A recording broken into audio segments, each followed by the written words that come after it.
Welcome, everybody. Let me make sure we got this.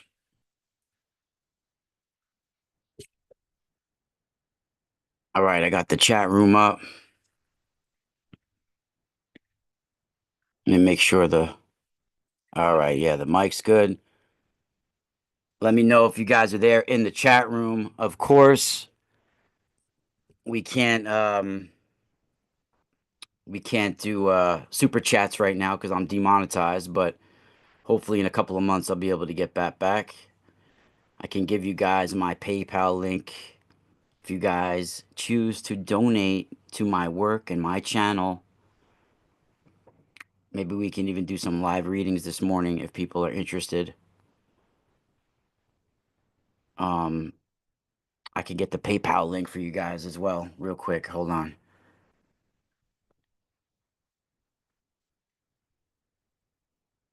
Might be able to get it. I don't know. My everything's moving slow right now, so I'm gonna get it on my phone real quick. I'll put it in the chat room here.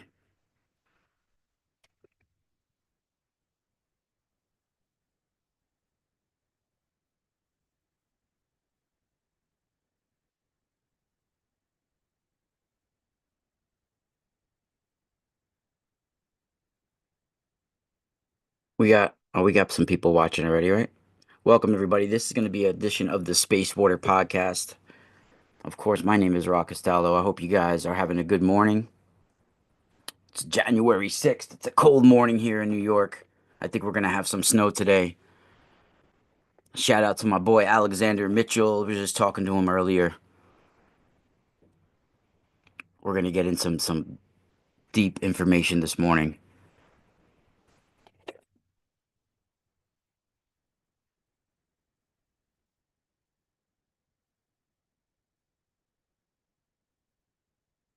Yeah, for some reason I can't pull up my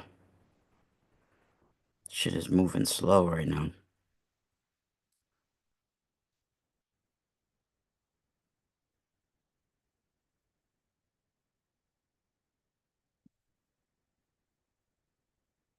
I'll get it in the future. Oh, good morning, Jillian Rachel. 432. Good to see you. Good to see you. I don't know if anybody else is in the chat room, but I only saw the one, Mia and Community. I haven't seen any other writings. Welcome everybody. We'll wait for a couple more people to join before we get deeper in to today's podcast. Of course, my name is Rock Costello. This is the Space Water Podcast here on YouTube exclusively. And we're also going to be starting to do an audio podcast of this. I'll try to get it on most of the audio platforms out there. So this is the super duper version, though, when you were able to do pictures and diagrams and also show some things along with my discussion. I love being able to do it that way. And today we got some incredible, incredible things to discuss. And of course, you see right here in science, it's starting to catch up with the information that we've been discussing right here on the Space Water podcast, right? My own my own research and my own experiences have led to a lot of things that have also been verified within science and in a lot of different scientific discoveries are justifying and catching up to a lot of the things that I've been discussing. Especially now they're talking about they found these plasma tunnels that stretch out from like our solar system to linking us to other solar systems. This is the like I've been saying, this is the Akashic records. We're all linked through light, right? Through funnels or tunnels of light, tubes of light, right? Horns of light, horns of the angels, trumpets of the angels. These are golden trumpets of light. It's the sound of the light. And here on the Space Water Podcast is where we learn about and dive into the sound of the light. We got episode 44 today, and we're going to be discussing prophecies of the sun that are linked to Marian apparitions and so much more. And they discuss in Sanskrit a perfect example of science and spirituality merged. Shout out to Alexander Mitchell, my brother right there, the 555 tribe today, 5555, right? So in Sanskrit, they speak about the creation of the world and how things are created in the cosmos. And it's, NASA uses this symbol. They have one outside of CERN, right? It's the Shiva Nataraj, the Nataraja, right? And this is the Lord of the cosmic dance, the Nataraj. And Shiva, in the description, literally sends pulsating waves of awakening sound through matter, right? He seduces it. He seduces it to life. And he seduces it to life from its sleeping state, right? And as the matter starts to dance in the cosmos, it does its intricate and amazing dance by appearing around Shiva with fiery auroras, right? Fiery emanations that appear in a loop or a ring of the sun, right? The fiery dance that he creates and sustains this manifold phenomena of the universe as he dances the sound of the light of maintenance and sustenance and destruction, right? He's the one who dances, he destroys by fire all forms and names, and he gives them new rest, right? His form is everywhere, it's all pervading. It it dances with all the stages of matter. They even describe it: fire, water, wind, ethers. They're talking about the cosmos here. They're talking about cosmic fire. They're talking about cosmic water. They're talking about solar wind and cosmic stellar wind. And they're talking about the plasma, ether. All of that is mixed in there, right? Plasma is all of those stages as well. You have plasma that's like cosmic water, cosmic fire, cosmic solar wind, and the ethers, right? Make sure you guys subscribe, hit that like button if you haven't already for the algorithm. Yes, this is why you see people like um hold on, let me pull this up for you guys. This is why you guys see this symbol that I'm discussing right here. This is the Nataraj of Shiva, right? You see the fiery auroral emanations coming out from this loop, this ring that surrounds Shiva, right? This is the cosmic dance of Lord Shiva called the Nataraj, right? The Nataraja. And he usually is pictured with his toe on the back of a dwarf, a cosmic dwarf, right? This is all solar and stellar symbolism. And he comes from the cosmic storms, the stellar winds, the plasma loops, right? And it's talking about the awakening sound of the light and the information through the light. And we have been receiving messages through the cosmos. They've been recorded. We've been monitoring them, right? And we're going to be discussing first some of them and how they would be interpreted in the ancient times by the adepts and the initiates as a message from the mother goddess, a message from the gods, a message from God, the universe, Brahma. They do have monotheistic ideas in the past, right? They do have one Lord of the universe. But then they also have the messengers of the Lord, right? These angelic messengers, these other cosmic beings that are not a god, but they could be seen as gods to other worshippers and lesser beings, right?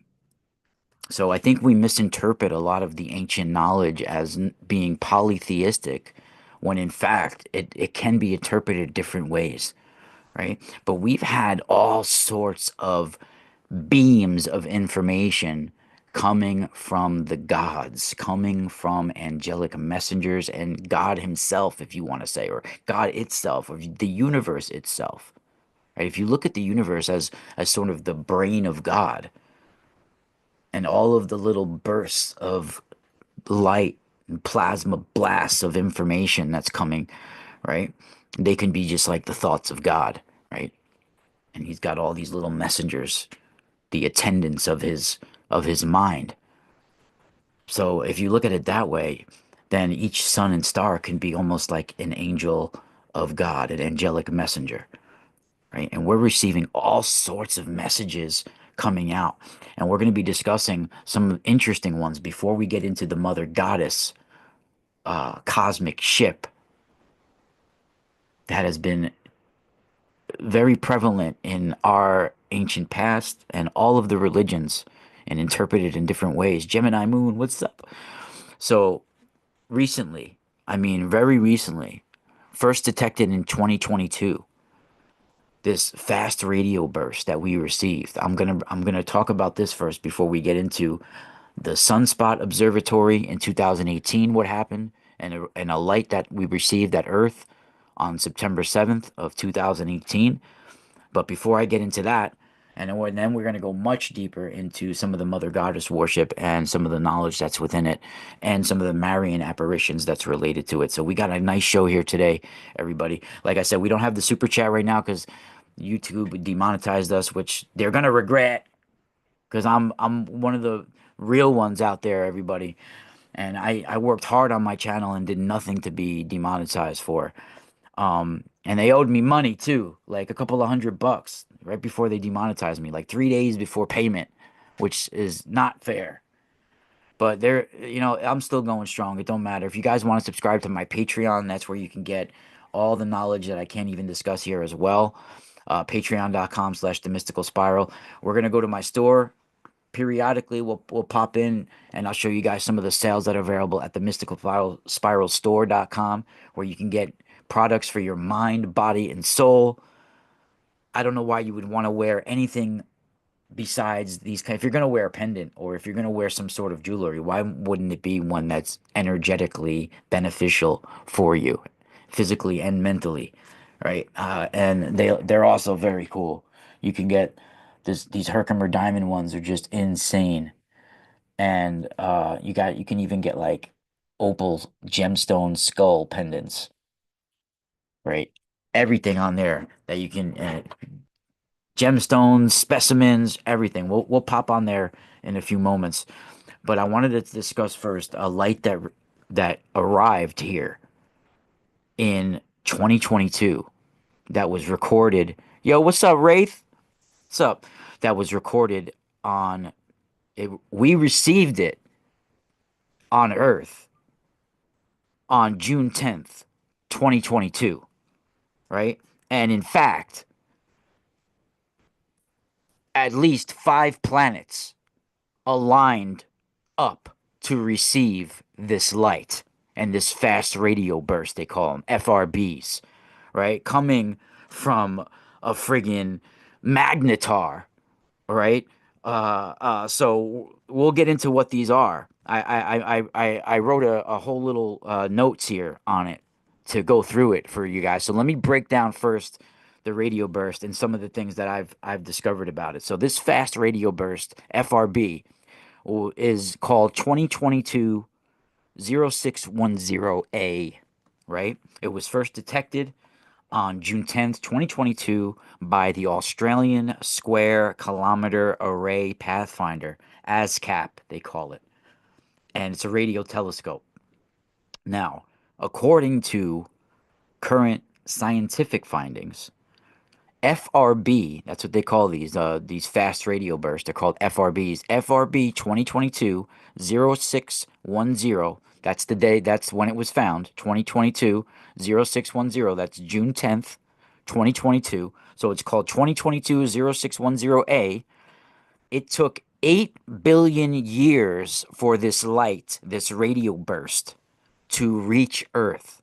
And it arrived on June 10th, 2022. Imagine that. 8 billion years it was sent and it arrived. And from June 10th to June 24th of that year, we had 5 planets and then the moon on the 24th aligned. But June 10th, we had 5 planets align just at that time. And it's not going to do that again till like 2040, right? So it was a special moment. So these 8 billion years ago, this light, this radio burst was sent. I mean, it was so strong. We're going to talk about it, that it dwarfed for a moment, for a split second, the light of galaxies, right? That's how incredible it was. And we had planets line up in our solar system to receive it. I don't know why that correlation wasn't discussed, but I was led to this by something I was shown telepathically, right? Through sort of automatic writing that I do and certain meditations that I do. I was given signs to go and find this, right? Certain dates were coming to me, certain things were coming to me. And recent research has confirmed that this fast radio burst originated from, check this out, the highly magnetized environment surrounding a neutron star, specifically within its magnetosphere. Now, what have I been talking about for all these last few years? How the dynamic enigma and incredible region magnetospheres are. They're gateways for souls. They're gateways for information. They're portals in and out our planet. They're gateways from stars and suns into planetary systems. They're not just shields. They're much more. They're stargates in a way, right? And this radio burst, this FRB, originated from this highly magnetized environment within the magnetosphere of literally, check this out, 7 galaxies merging and stacking on top of each other. By these galaxies stacking on top of each other, this radio burst emerged from that. The gods aligning to send knowledge, to send an information, to send a code, to send a burst of creation and sustenance and destruction, right? This is all what I'm this is the Nataraja of Shiva.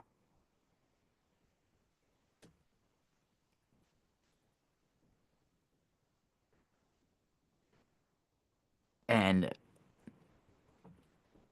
now the burst was detected as coming directly from the neutron star's magnetic field.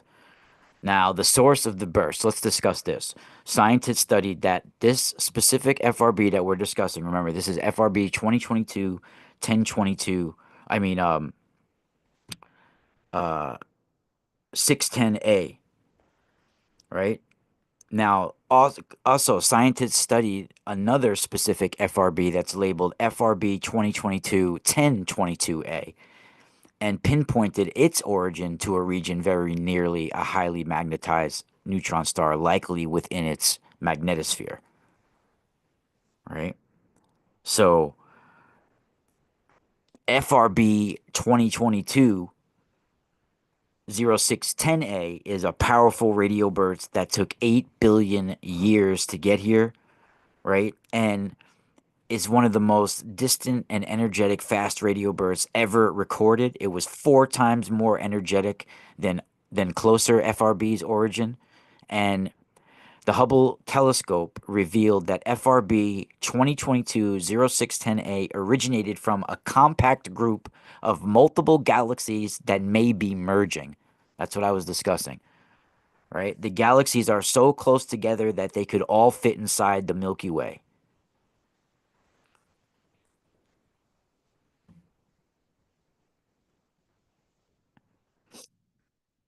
Astronomers have also traced the source of another FRB to the powerful magnetic field around the magnetar in a galaxy 200 million light years away.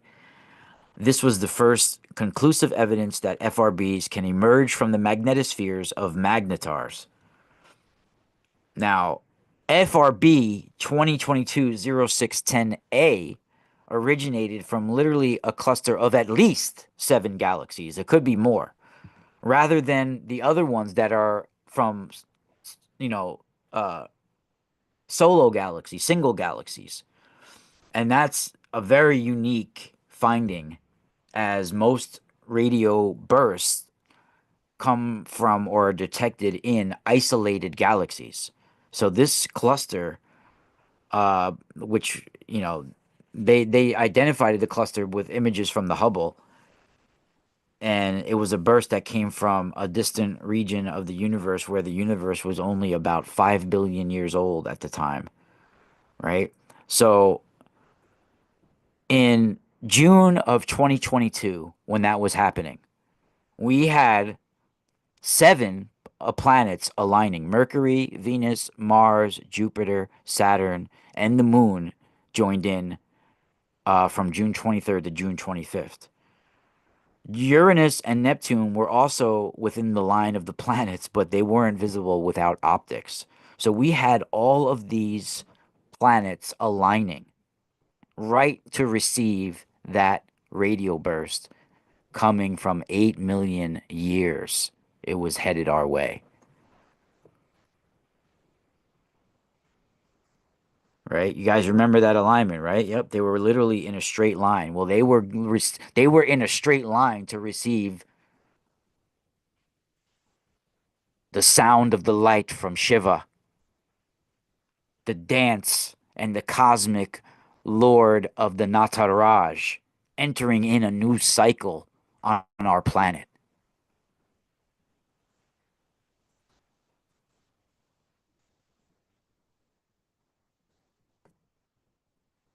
Yes, it is the music of the spheres. What's up, Dotology? What's up, Jillian Rachel 432, Wraith Strongo Park, my brother Gemini Moon, Alexander J. Mitchell's in the house, the cosmic shaman. Yeah. And you guys,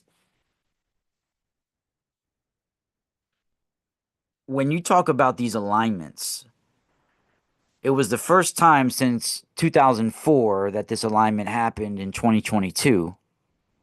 And the 5 planets, as it appeared, in the horizon like that. And it's not going to happen till like 2040 again. So these are not ones that happen every day, right? These are specific alignments. And when something has a divine timing of 8 million years like that, that's not a coincidence, everybody. That's called divine timing. That's called time coded information, cosmic knowledge, time coded cosmic knowledge, right? That's the harmony of the gods, the harmony of the spheres. And what's in our consciousness, in the collective consciousness, as that arrives and is getting our consciousness is getting absorbed, right? When we receive the knowledge, we alter it by our own vibration.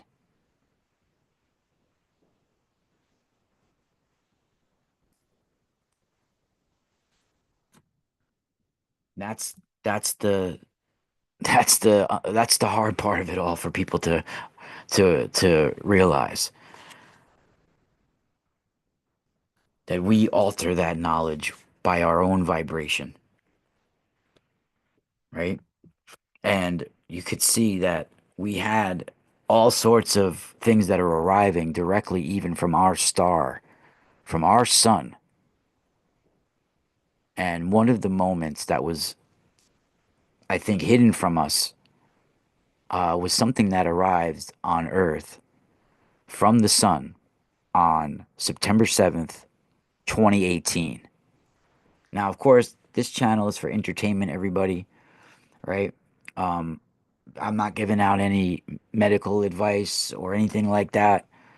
Um, and I can only speculate what happened on this moment. So I'm not saying that what the FBI did do is wrong. I just think it might be a cover for something. People might think of that. So let me explain what I'm mentioning. Now, we have a sunspot observatory, and let me get the correct location of the sunspot observatory.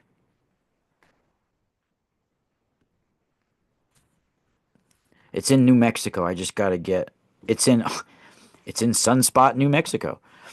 Yeah, Sunspot, New Mexico, right? It's the Sunspot Solar Observatory. Now,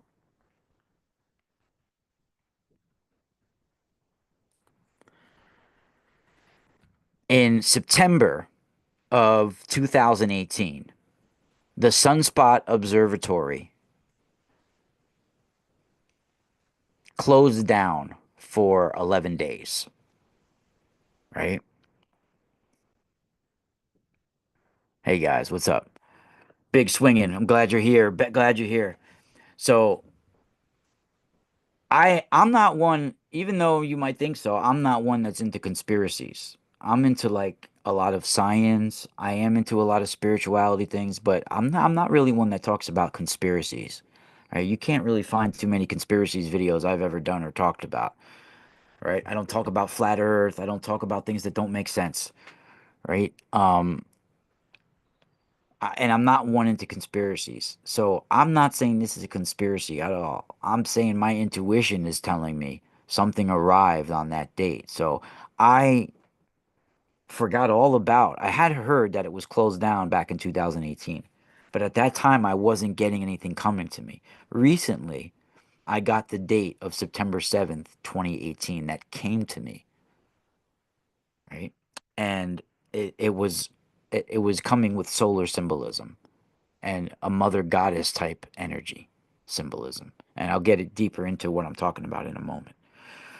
And I do a lot of, if you can, I don't like to call it, I mean, automatic writing, people, there's a bad connotation, but I like to, through my creativity, I like to sort of channel in information from the light, right? It's not really channeling. Channeling is when you let something step in, right? But you can also channel information from God, from the universe. Where do you think your creativity is coming from?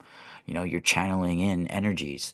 You're channeling in, you're absorbing light from the sun and the network of stars that we have out there, right?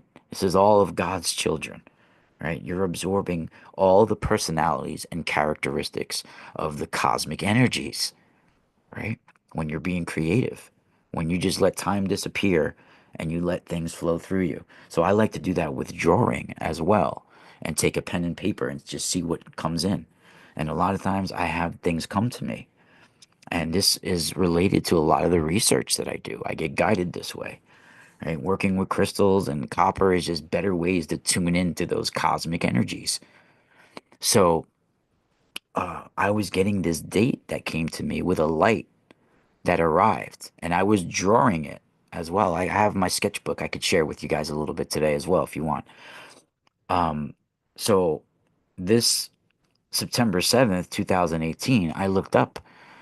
Now, the Sunspot Observatory closed from September 6th for 11 days in 2018. The reason they gave was that somebody at the facility was doing or sending or emailing pornographic material, right? Which it really doesn't mean make sense to close it down for 11 days. Okay, so say it really did happen. Say it wasn't completely a lie. Say they didn't just plant it on the person just to have a reason to shut the. So let's not make it full conspiracy. Let's say it really did happen and they were just waiting for the perfect moment to bust this guy. They had it on him and they let him just stay working there. Like they had it, you know, maybe they put people into certain positions at this place and knowing who they are and letting things just go for a while until the right moment. You know, they have the juice on them and they're just gonna wait till the to use that information when the time is right. So maybe they knew who this guy was and they were just waiting for the time to bust him. Now, if it was true, you come in there, you take his computers and that's it. It's a 1 day thing. How many how many FBI raids last 11 days? I don't know too many. It's usually like a couple hour thing, right? Not that I'm an FBI agent or anything, but so the FBI came and mysteriously shut down 11 days in September, saying it was a security issue that they were investigating a janitor for distribution of pornography. Now, most likely the janitor didn't even have access to their computers. And if he did, it was very minimal access. I'm pretty sure it's on a need to know basis on those facilities. And he didn't need to know nothing but punching in and out, right? So, what does a janitor need to do? So, if he's distributing pornography, it should have been really in and out type thing, not 11 days. Now, the significance of what was going on at the Sun at that time, no one discusses. Now, that time, we had almost little to no sunspots. But then there was a storm or some sort of burst that happened on the sun, which was going to arrive on September 7th. Now, it just so happens that they come on September 6th and shut down the sunspot observatory because something was emerging from one of these sunspots that was arriving. It takes a couple of days to arrive when a CME is released or some sort of burst happens from a sunspot.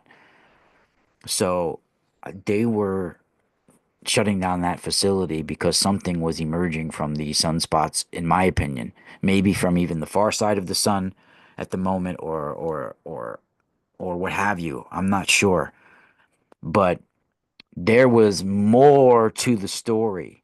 There was some sort of energy and information that was arriving here, a life, an intelligence that was arriving here at that moment, right? So, yeah, I mean, I guess a raid can last for several days, but I mean, what kind of equipment would this guy have? I can understand raids lasting several days if there was some like really advanced and intricate laboratory where they're manufacturing methamphetamines or there's grow labs or manufacturing ghost guns, 3D printing guns or things like that, or just advanced equipment that they have to haul out. I mean, this guy was distributing pornography. I mean, even if he was, I doubt he had like a setup there at the Sunspot Observatory. It can't like he would have got busted if he had some equipment type shit going on over there.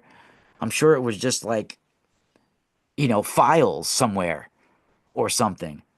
Like why would he be doing it at the Sunspot Observatory? First of all, wouldn't he be doing it from his house or some like? It just doesn't make sense.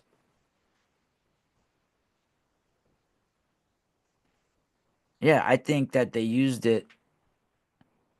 What's up, Arizona Raven? I think they used it for their advantage at the right time. They probably had this information on the guy for a while or whoever.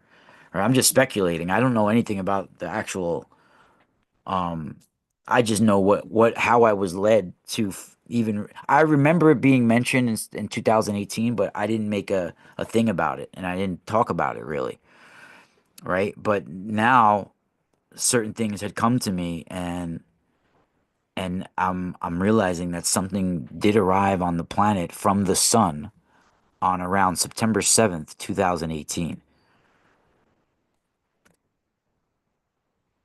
Now, I think I put some notes. Let me see if I wrote down any notes about more about the sun because it's very important when we have no sunspots, first of all, because this is going to be something that is going to lead to, I think, us triggering the next ice age. We're going to go from a solar maximum where we're getting pelted by these solar storms. And then when we go into a minimum, and there's absolutely like hardly any, if none, if any at all, sunspots, it can trigger an ice age. And I think it's going to lead with other factors and other, it's going to contribute to us going into, if not like a mini ice age like we have in the past. Now, I don't know if you guys realize, but we went into a mini ice age in uh, the 1600s, right? And not only did we go through a mini ice age, but it was directly correlated with the sunspots and the sun. So I think it was I have it written down here. Hold on.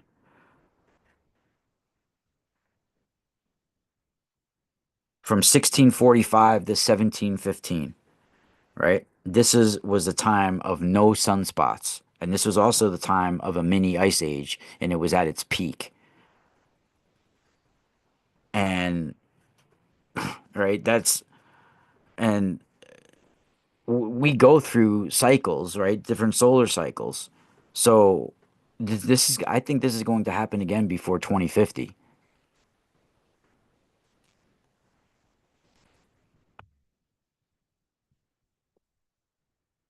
If we don't have some sort of solar event that completely changes Earth in general,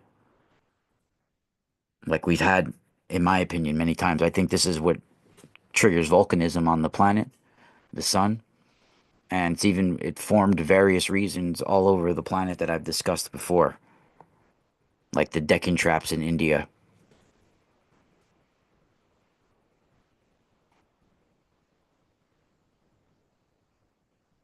Let me read it. I'm trying to read the chat room from in. Yeah, we've been having solar events. Well, I mean, we've been warned many times. You can call them prophecies by the sun. The sun is a very advanced angelic intelligence. Archangel Michael is currently the angelic messenger and the solar sword of God of this solar system. Right? That is the cosmic sound, Michael, of the messenger of the sun currently for this phase that we are in, right? From 1879 to the year 2400, it's the age of Archangel Michael or Michael.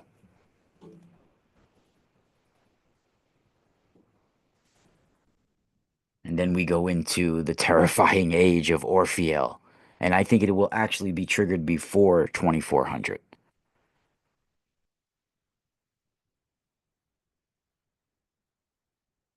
This is the Lord of the dance. We are in the times of renewal and purification.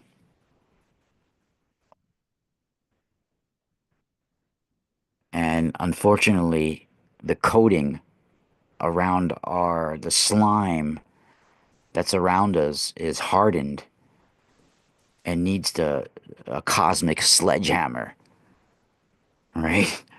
We literally need the flaming sword of Michael to destroy the evil on this planet.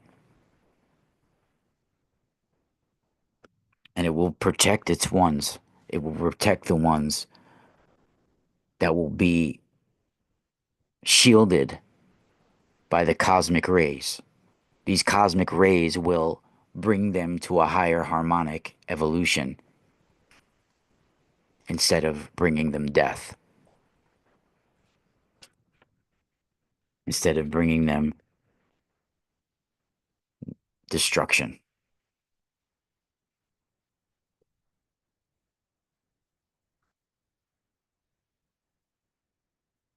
And we were given deep, deep visions to certain people that were connected to nature and the universe. Look what happened with Lords, the Lord's apparitions. You realize that happened just months before the Carrington event. Just months before she was getting these series of visions. And you know, when I did a session on the the Lord's apparition, this is what came to me. I'll show you guys a little sketch that I did the other night when I was just doing the Lord's apparition.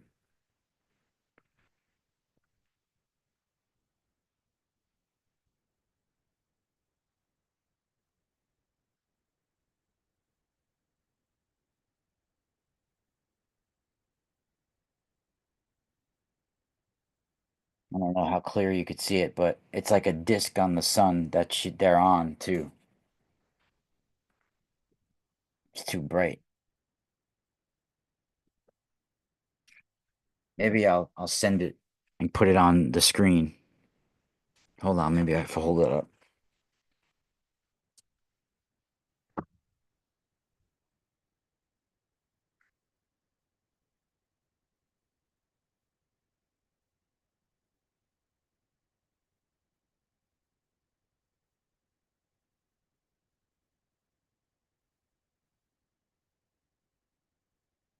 And then they're on a disc, but you can't see it because of the brightness. It's like on the sun.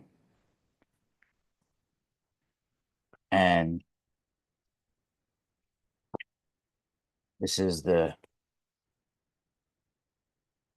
Jesus, the fisher of men.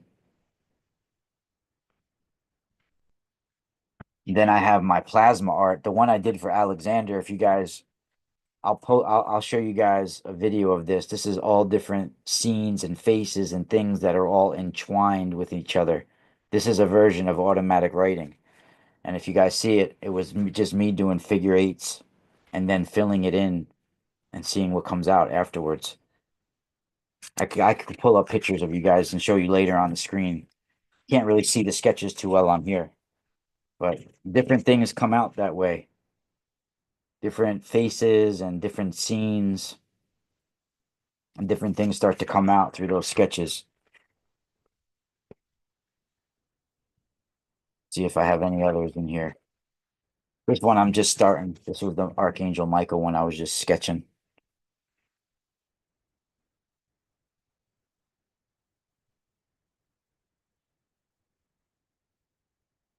That's like the Ezekiel with the Archangel Michael, and it has the lion, the hawk, and the cow, the bull,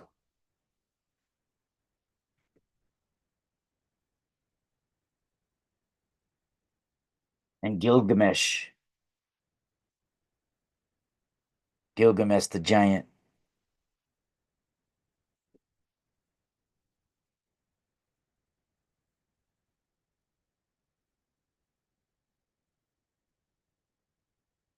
I'll show you guys what I mean by the good day from Oregon. I'll show you guys what I mean about the faces entwined. Hold on.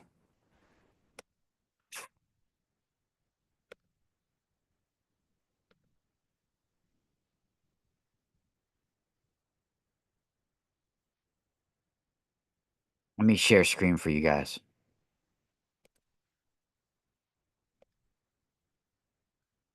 So this is the one that I did for Alexander Mitchell that's in the chat room.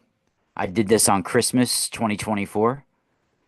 So this is sort of came, you could say, through a form of automatic writing where I was doing first like the DNA symbol sideways, like a figure eight, and I do like sort of like that in a circular pattern. And then I go in and fill in, different things that I see within the figure eights. And almost every time I do it, depending on what subject I'm focusing on, or if I'm just doing it off the cuff. If I do it off the cuff, it's just cosmic knowledge that's coming to me, right? But when I do it with a specific person or thing that I'm focusing on, it always comes out to different symbols, scenes, people from the life of that person or whatever I'm focusing on. It gives me symbolic images that is has deep meaning to the life or event that I'm talking about, right? And the faces and the events and the symbols that you'll see in there will have deep meaning. Now, I don't know if you guys can see this too well, but when I went back and started filling it in, you start to see all entwined faces and people and eyes and symbols. Like, look at this is like a sleepy eyed, long, gray looking alien type head being right here entwined. You see all this stuff going on? All different eyes and faces, all entwined in there. And then this is like a goose neck and goose head, which is like the goose wing, but that goose wing also looks like a bow from a bow and arrow.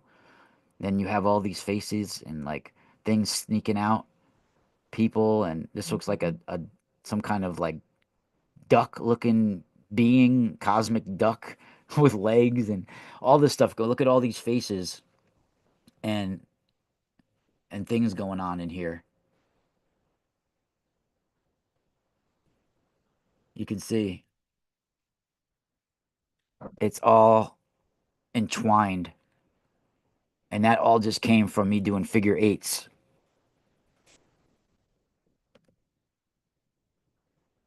You can see all the little faces that come in. Look at these are all those figure eights just looped in. You can see this is look at another example, and you can see even the head that formed here with all these loops and faces and everything come entwined in there. And you guys can pull information in various ways through your art, through channeling, through meditating with the light.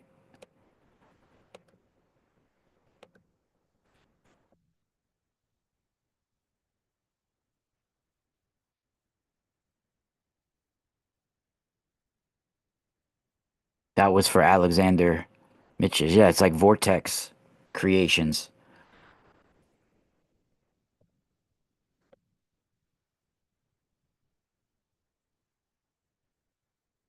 Yeah, this is another example of the Nataraj.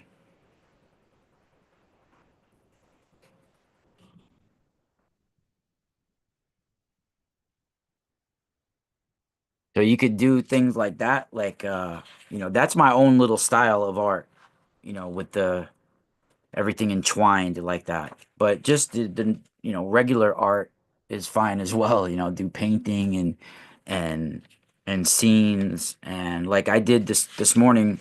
I decided to do the Jesus, the Fisher of Men, the Fisher of Men sketch. So that's sort of like a normal drawing, right? But then I like to channel in energies like that as well. So this is my Jesus, the Fisher of Men sketch that I did this morning.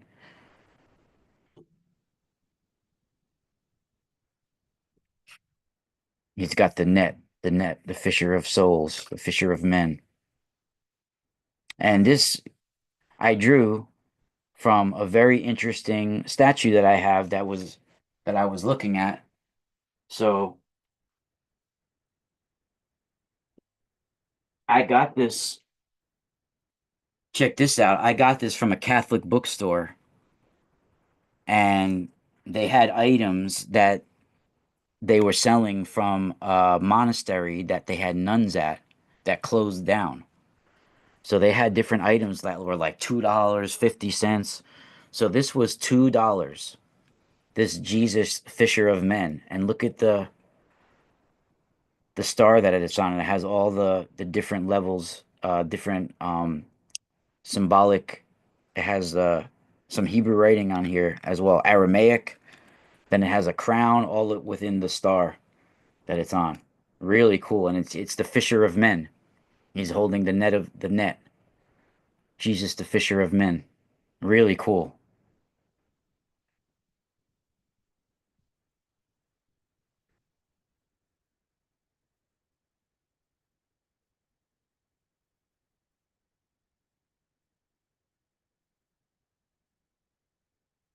Yeah, you want to see something else that was really cool that I got there?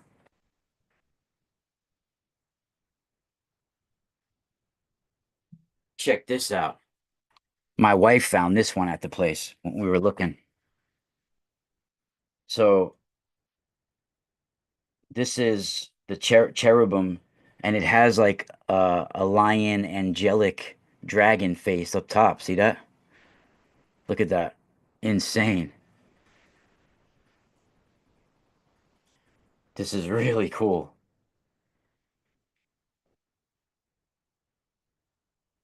And I got this for like $2.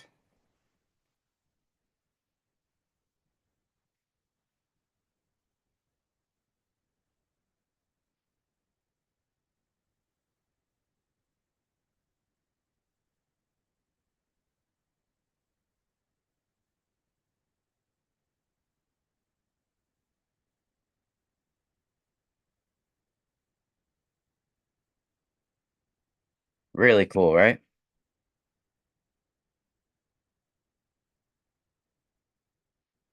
Wow, someone's acting up in the chat room. What did they say? Shit.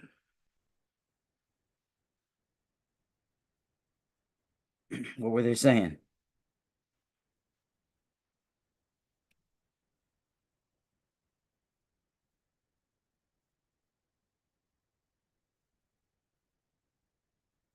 Don't worry about it.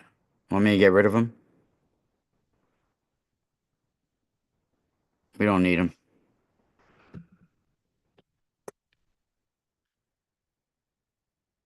Anybody, this is, I want good vibes in here. So if anybody wants to talk badly, they can talk badly to themselves. I don't need that shit. You have a personal thing to say about me, email me. We can handle it then.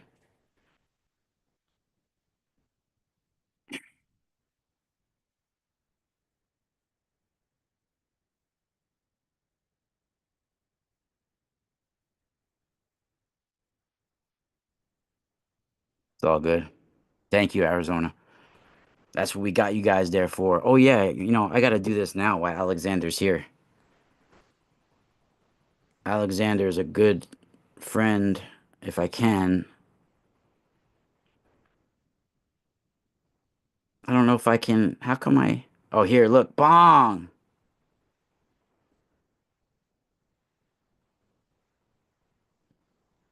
Congratulations, Alexander J. Mitchell, my buddy. You are now a moderator for exploring the car. We got you, brother.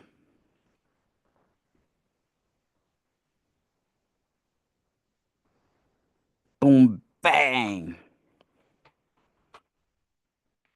We got you.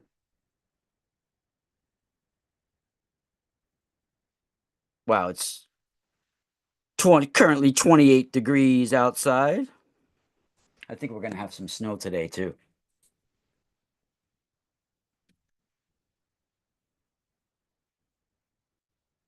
Make sure you guys hit that like button. We got 20 of you watching. We should have almost 20 likes. Come on. That's what my goal is, at least 20 likes today. At least 20 likes. All right, let me put the sketches away. We're going to get into it now. But we're going to get into some of the Immaculate Conceptions as well, right? And how this has been misinterpreted and just sort of like adopted by the church, right? So going back way before Catholicism, way before Christianity, you had virgins, and you had immaculate conceptions, right? And you had various goddesses called virgins, like Anath, like Atargatis, right? Like Astarte or Astaroth, right?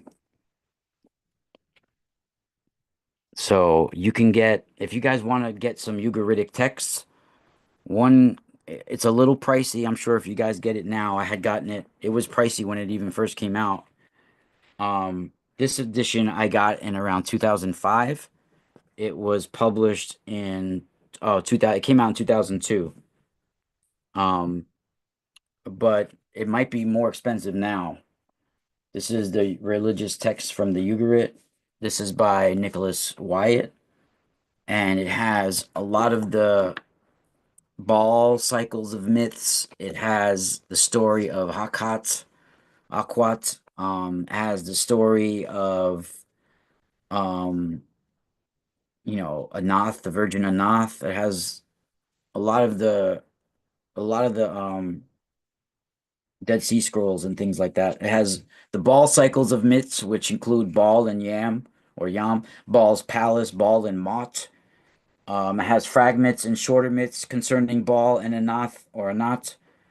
Um, Baal, the heifer and Anath, the fragment concerning Baal and Anath, the devourers, a hymn to Anat, a fragment of a myth concerning Baal and his son. Um, the story of Akhat. Then it has certain selections from different texts, like the gracious gods, a sacred marriage liturgy, the wedding of Nikal, a liturgy for rite of atonement for the people of Ugarit, instructions for the ritual calendar, so much more. I mean, it has royal liturgy and the Ugaritic king list, the myth of El's banquet, the myth of Athart and the Huntress, a spell against the evil eye, the myth of Shaps and the mare. Shaps is the sun god. A hymn to Baal the enthroned, and Baal's a sun god as well, storm and sun god. So much here, over 490 pages of translations of Ugaritic text, right? Um, I mean, you can get cheaper published translations, but that's the scholarly one, right? So you can get like ones from like this was edited by James Pritchard, but this is some published translations of the ancient Near East. And these books you can get for like 20 bucks, but the other one I showed is probably going to be like a couple $100 for that one. Or at least like 150 bucks for it.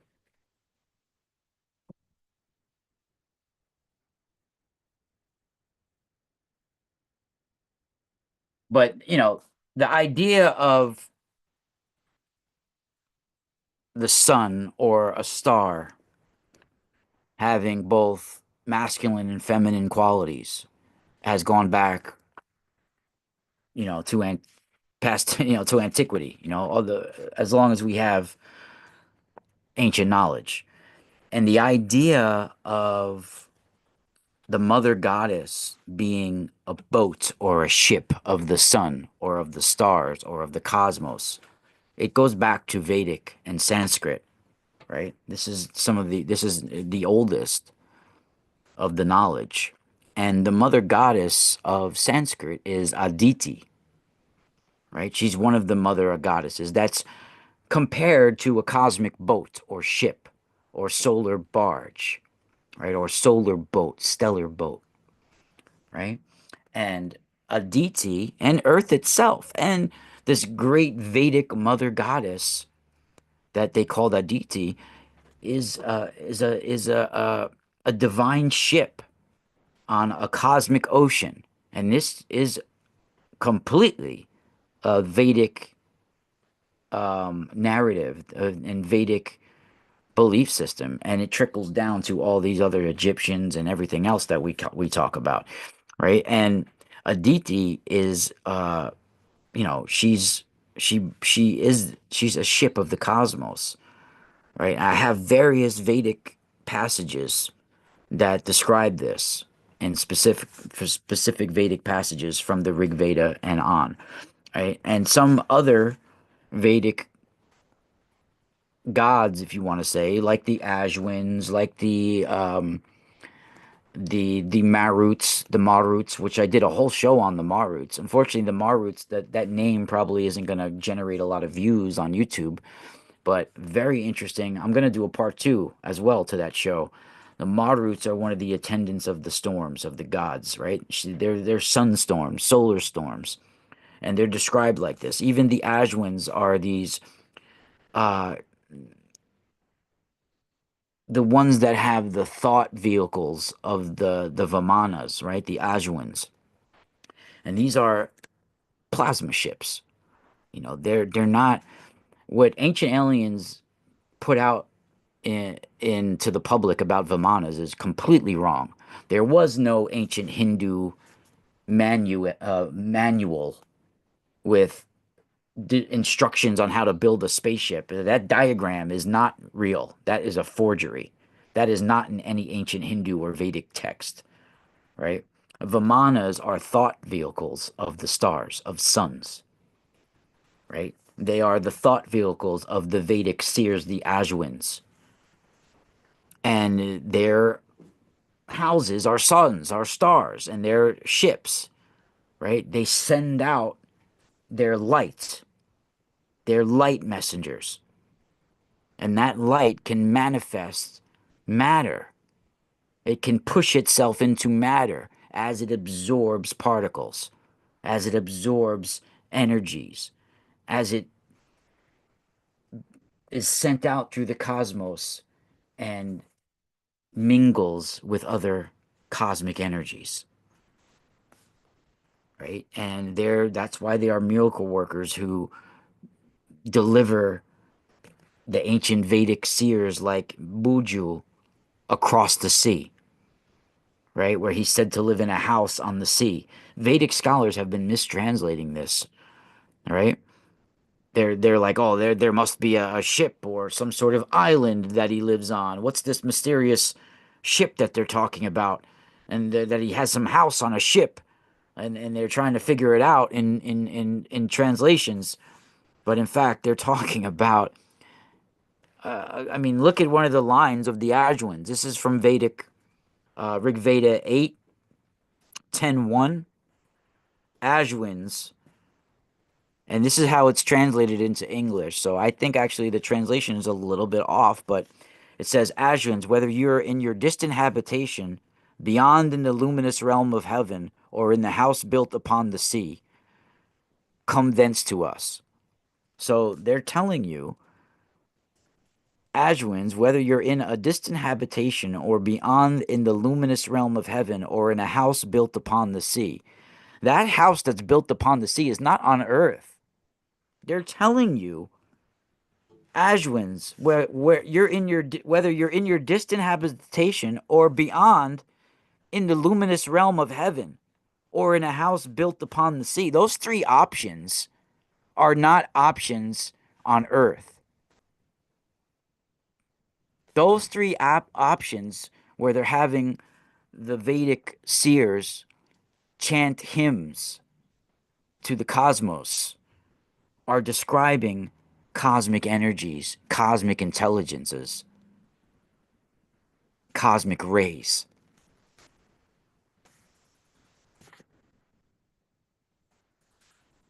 And the sun as being a divine ocean or a divine ship and a mothership, a mother goddess with a cosmic womb, goes back. Rig Veda 5, 45, 10, and 11. This is from Rig Veda 5, 45, verse 45, lines 10 and 11.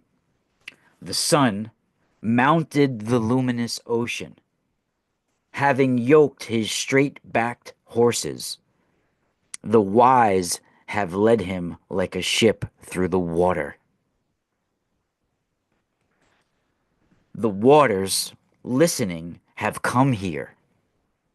We hold in the waters your vessel that wins the light by which the seers of the 9 rays crossed over the 10 months. By this vessel again, may we gain the protection of the gods. By this vessel may we cross over the narrowness. Now that line. Now, do you hear first of all what we're what context we're talking about here in this Vedic verse in the Rig Veda? The sun mounted the luminous ocean, having yoked his straight-backed horses. Guys, when you see horse symbolism, this all has to do with usually it has to do with the the power of the sunlight, right? The strength and beauty of the sun, right? Horse symbolism, cow and bull symbolism all has to do with rays of the sun, right? So when you see when they talk about in spiritual writings, right? In ancient texts, when you're talking about shepherds tending to their cattle, tending to their herd, you got to realize they're not talking about real herds of cattle. They're talking about solar kings, solar shaman, if you want to say, solar seers, tending to the rays of light of the sun. They're not tending to so called cattle, they're tending to the rays of light. You must remember that. And when they're talking about the bull, they're talking about the masculine forces of the sun, the bull of the heavens, the solar bull, the Apis bull, the water bull of the heavens. And when you're talking about the cow, right? The cow is the feminine principles and aspects of the sun, the divine cow, and its rays of light, its children.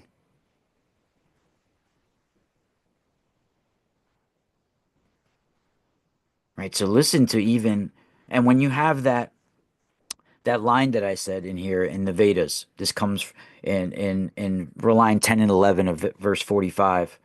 I mean, we're in Rig Veda 5, verse 45, lines 10 and 11. That one part that says, "We hold in the waters your vessel that wins the light by which the seers of the 9 rays," right? Crossed over the 10 months, right? The myth of Navagawas, that was his name. Nava, Nava, Navagwas. That means the seers of the 9 rays. And it's one of the oldest myths or stories in the Rig Veda. And they help win the sun out of darkness and gain the release of the heavenly waters, right? The solar waters. Very similar to Indra and Vitra, right? And the sun is throughout the Vedas is pictured and as being carried across the heavens in a boat. And you see this repeated in Egyptian and various other, right? And you get uh, the Vedic word for boat is Nau. This is where we get nautical from, right? It means also word, right? So when you have the boat of the sun, it's also the sound, the word of the sun, the sound of the light, the DNA instructions and the instructions and codes of the light. It's the vehicle, the vessel of the sun, the rays of light, right? And the Vedic word for boat is Nau, which means the word or thought or even prayer or mantra, right? And it also has that word, it also has the DHI, right? Where you have that one being meaning like a vessel, right? So very interesting when you have those words and the meanings behind them, and we even use them today, right? Very interesting, very interesting, and The seers of the nine rays, they take the sun in its vessel of prayer, right? Through the waters for that period of the 10 months or a year, right? Which is the time of the solar sacrifice, right? Why the solar seers, they do their sacrifices throughout the year. And I'm not talking about like, killing something. You do your sacrifices, certain things that you sacrifice throughout the year, right? You do your libations. You wake up in the morning and you do your solar meditation at dawn, at noon, at evening, right? You're doing your different sacrifices, right? Your prayers and your mantras, right?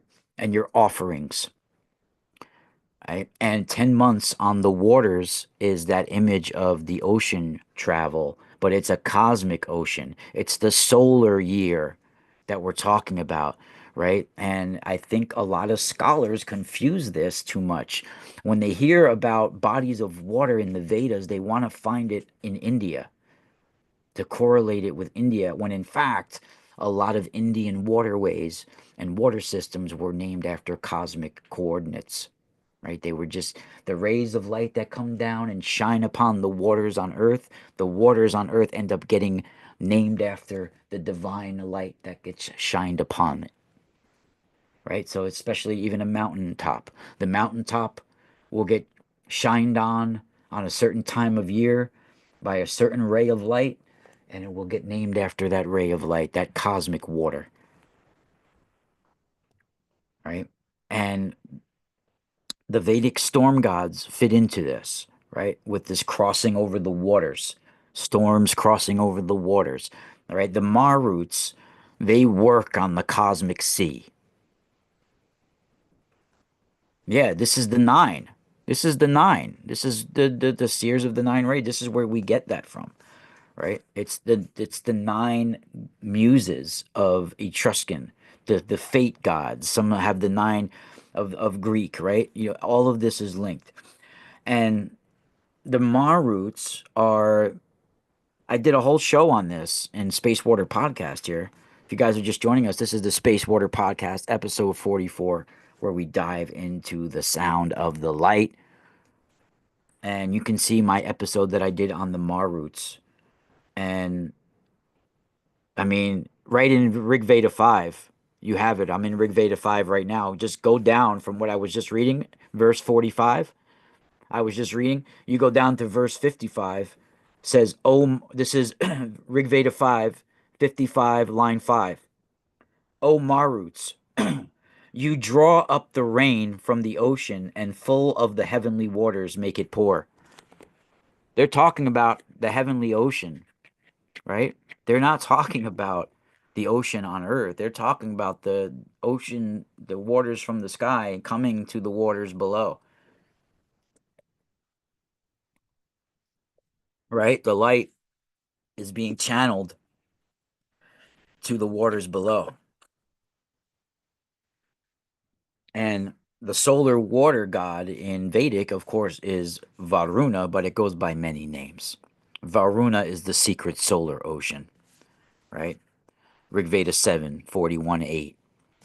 Varuna is the secret ocean, right? Rig Veda 5, right here, 85:6. That is the great magic power of the divine greatest seer Varuna that no one can challenge.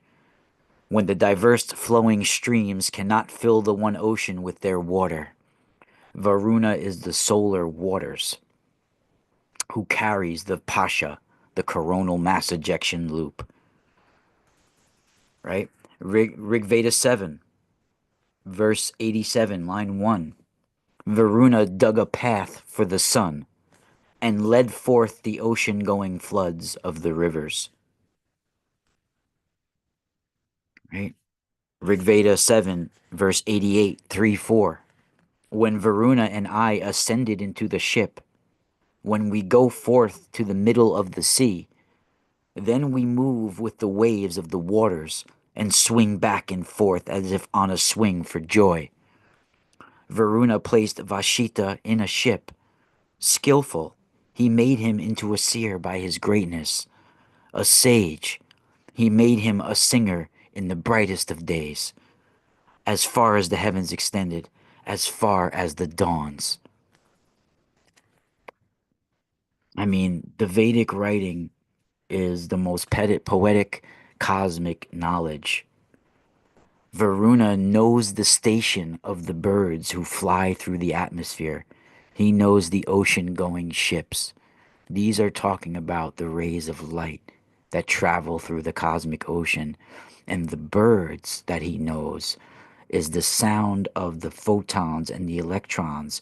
The electrons, as they enter into our magnetosphere and enter into our planetary system, they make sounds like birds.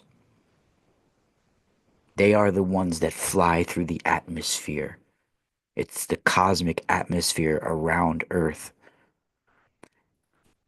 I got demonetized, Zach, so you have to donate on my PayPal. I can uh I can send the link right now. Hold on. Give me a second. Give me 1 second. I'll see if my wife can send the link in there if she's up. I think she's with my daughter over here. I think they're actually homeschooling right now, so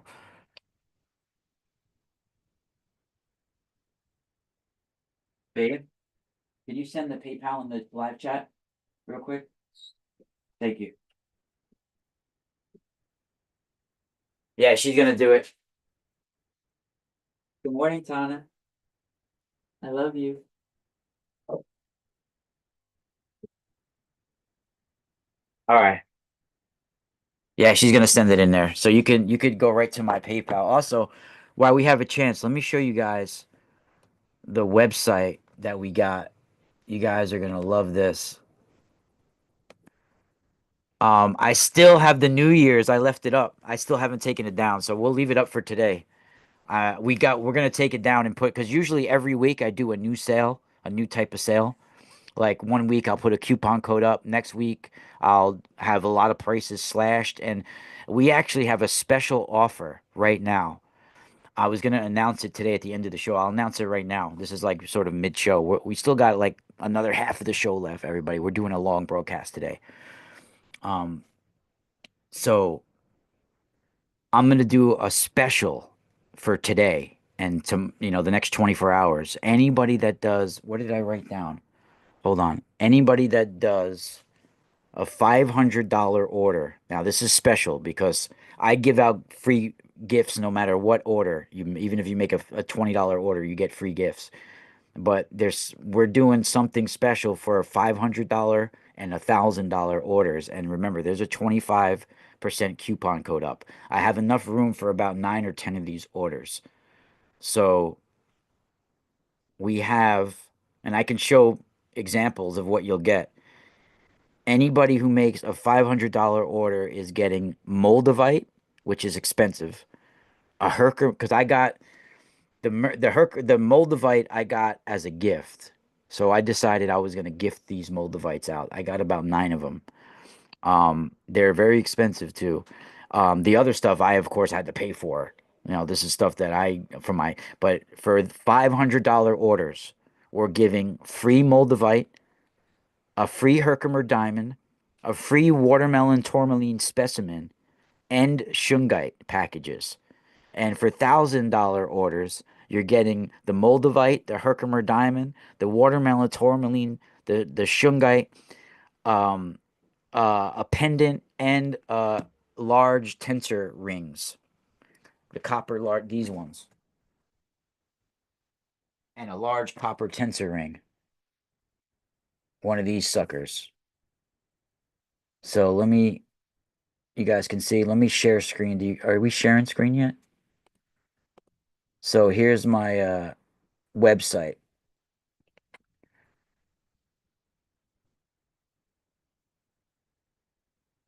So that's a huge gift package. And if that's not an incentives to get some of the stuff here, I don't know what is. So you'll get Moldavite, Herkimer diamond, uh, collector's grade shungite, watermelon tourmaline specimen. I'll show you what the watermelon tourmaline specimens look like. They're all beautiful. They're not small either. They're like big ass specimens like this.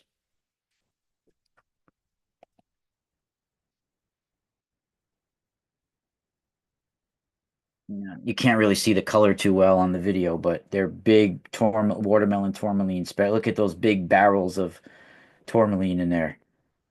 Beautiful specimens. So beautiful packages we're doing on the orders. You guys can find that at, of course, the Mystical Spiral store. Yeah, you guys see, I woke up with that weird spot on my nose, like a discoloring right here. I don't know if it was windburn from me walking in cold weather, but it's like a discoloration spot. It's a weird, it's almost like a friggin' print, like a fingerprint on there. It's hard to see here, but it's like right here. I don't think it's like a cancerous mark or anything like that, but who knows? It could be anything.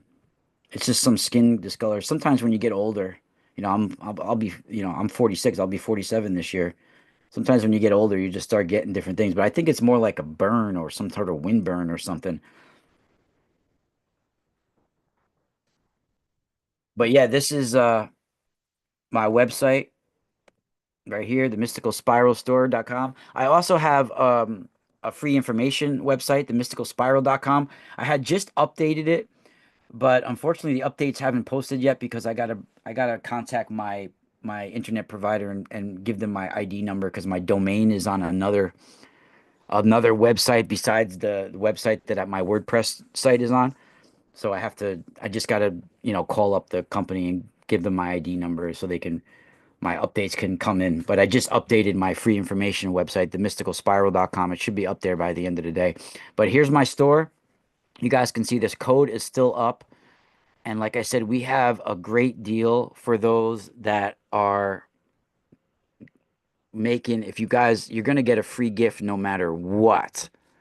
Yeah, my car is it runs, but I can't drive it because it's spurting out antifreeze from all different areas. I need a new radiator. So, I have to wait till I get my tax check to get the radiator and put it in myself. Um, so I'm gonna be doing my taxes soon. Then I'm gonna be hopefully being able to get it then because shit's been rough. Definitely been rough. I've been walking to the post office just to ship out products too. That's why I used to go to the post office like every day if I get sales every day. Now I'm going like twice or sometimes 3 times a week depending on the sales. So like today I'm going to the post office and then I'll go back maybe Wednesday or Thursday. Um but yeah, you guys can see the amazing products we have here and we all have some of these are hand carved by myself as well. All of the copper made by me and of course the crystals and gemstones we have are the highest quality that you can get, most ethically sourced you can get on the planet. Really cool. I love the spirit quartz. The hell is that? I love the spirit quartz, the candle-like formations of spirit quartz. But you guys check out the website at your convenience, the mysticalspiralstore.com. So back to the knowledge that we were discussing, the cosmic ships, the idea of the goddess being also a cosmic ship, and the immaculate conceptions. We're going to get into some of these Marian apparitions as well. Um, and remember, everybody, if you want to do a $500 or $1,000 order, you're going to get a huge gift package. We also have Labradorite hearts will be given out with that package as well. I forgot to mention that. But if you guys want to make custom orders, you can contact me as well. We also have wholesale available, retail or wholesale. And if you want custom orders like uh, a human head size dragon, like a big dragon skull or whatever, I do that for people as well. Even if you want like aura quartz made out of something, we do that. So I have a buddy that does it with the titanium vacuum chamber, and he puts the blue titanium in there to make the blue aura quartz or whatever aura quartz. So also, you can also contact me for custom orders and for wholesale orders as well. I do wholesale products and retail. So going back to the goddess, like I described, the Vedic goddess of the Immaculate Conception. or the Virgin Goddess goes back to all of these ancient writings. And we even have so called Immaculate Conception or virgin births.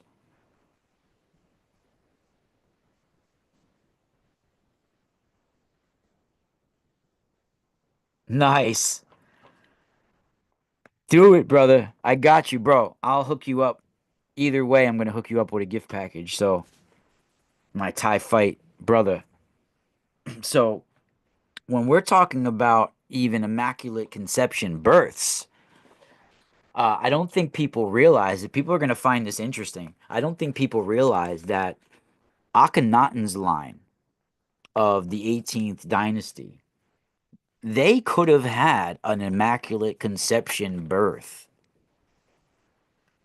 right? And why do I say this? Well, the mother of Akhenaten's father, Mutimwa, Mutemwa, right? MutEmua, I think. Mutemwa, Mut Emua, right? Mutemwa. She supposedly gave birth without getting pregnant. She had some sort of virgin birth, and her son that she gave birth to was Amenhotep III, Akhenaten's father, who ended up arguably could have been the greatest pharaoh of all of Egypt of all times. Right? Arguably, you could say he might have been the greatest one. Definitely did some of the most incredible monuments and brought knowledge and splendor back to the world, back to the Egyptian dynasties. And he was the one that introduced Aten. Everybody always says it was Akhenaten, but it actually was his father who first introduced the idea and the knowledge. He brought that new, but Akhenaten sort of really made it the one and true only. And it wasn't so called the solar disk that he was really worshiping people. People always say it was the Aten. It was actually the light that was emanating off of the Aten, the rays of light that he was worshiping, the information that he was harnessing and absorbing from the sun. Right, a little bit different than the solar disk itself. It was actually the rays of light from the solar disk that he was worshiping. It's actually what his name means, right? He was born Amenhotep the Fourth, of course, but after going into his reign, I think even after a solar cycle, after like 11 years or so, he changed his name to Akhenaten or Ku-Enaten. Right. Some translators in the 1870s and when they first started translating, they also translate it or it's written in ancient Egypt as Kuinaten as well or Akhenaten. I don't know if people realize that. Why it's done that way is because the word for intelligence, which is that first part of the word Ak or Ku, that means intelligence in ancient Egypt. So when you have Ak and Naten or Ku-Enaten, that literally means intelligence of the rays of light of the solar disk. Aten does mean solar disk, but the rest of it means the intelligence of the rays of the solar disk. That's exactly what his name technically completely translates to. Which is a little bit different than some of the scholars that translate it. They put it as adorer of the Aten when it actually it's more specific than the adorer of the Aten. They're saying it's the adorer of the solar disk, where it's really the intelligence of the rays of the solar disk. That's what it really translates to, Akhenaten. And that Ak means intelligence. Um, so when you have the N, that's the rays of the solar disk, right? The intelligence of the rays, the solar disk, right? So Mutemwa, and this splendor came when they merged with the Mitanni. Now, that 18th dynasty were merging with Syrian princesses, the Mitanni tribes. These are, you know, ancient Vedic Sanskrit speaking tribes that arrived in the ancient Near East, right? And the Mitanni started to intermarry. These were warrior Asura tribes, right? And they started to intermarry with Egyptian pharaohs. By the way, we were getting into the solar observatory. Did she ever put the PayPal link? Oh yeah, she put the PayPal link in there if anybody needs it. Thank you, babe. If you're watching, Magic Micah, she put the PayPal link. If anybody wants to donate, and for real, even if it's $1.99, it really helps our channel. It really helps me, my podcast, and it really helps my uh, work and research that I'm doing. I also want to start a GoFundMe so we can travel to certain locations as a group and work with power spots. I've been wanting to do this for years. If someone wants to help organize it so it's not myself, let me know. Um, this way it doesn't look like I'm just trying to like, it's like something that we can organize and I will run it, and I'll help run it. But we can do it, definitely. But that light that I said that was arriving and the sunspot observatory getting closed, I forgot to add a crucial point of before when I was talking about it of what came to me and what I was writing down when I literally had this sentence come to me, Keparu M Keparu M Mot, right? And there's another one. Um I know I wrote it down somewhere else that's similar to that. It was like Keparu M Mot and something else. I know I have it in my notebook here.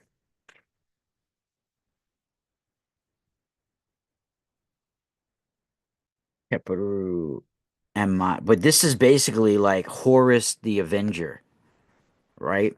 And what's interesting is, oh man, we're gonna get deeper into it now. I got sidetracked before when we were talking, so this is gonna be very interesting, everybody. And then we'll get back into the mother goddesses because this is all related. The mother goddess energy is what arrived on September 7th, 2018, right? And it arrived with Horus the Avenger, the Keparu M Mat, right? Which is the son of the mother goddess, the divine son, right? And what's interesting about this is that I was getting phrases that were used in Tutankhamun's tomb. Now, September 7th, 2018 is exactly about 100 years before 1918 is when Howard Carter was first discovering things in ancient Egypt. He didn't discover King Tut's tomb yet because that happened like a couple of years later, like in 1922, I think it was. But in 1918 was when Howard Carter first discovered certain things that led to him staying to discover Tutankhamun's tomb, right? So almost like 100 years before that, and then I was getting phrases with this light coming from the sun that has to do with the burial chamber and the burial being disrupted of King Tut.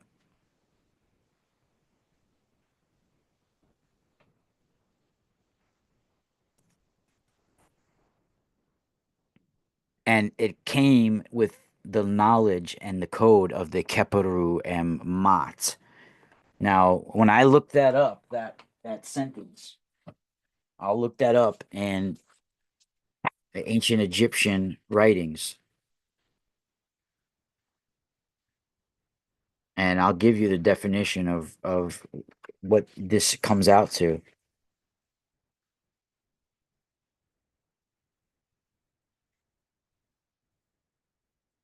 It's even in here. Yeah, I don't think it's ever gonna. Maybe it won't be in here as the exact phrase. It might not mean anything in here. Oh wow, it does. It's Kepara.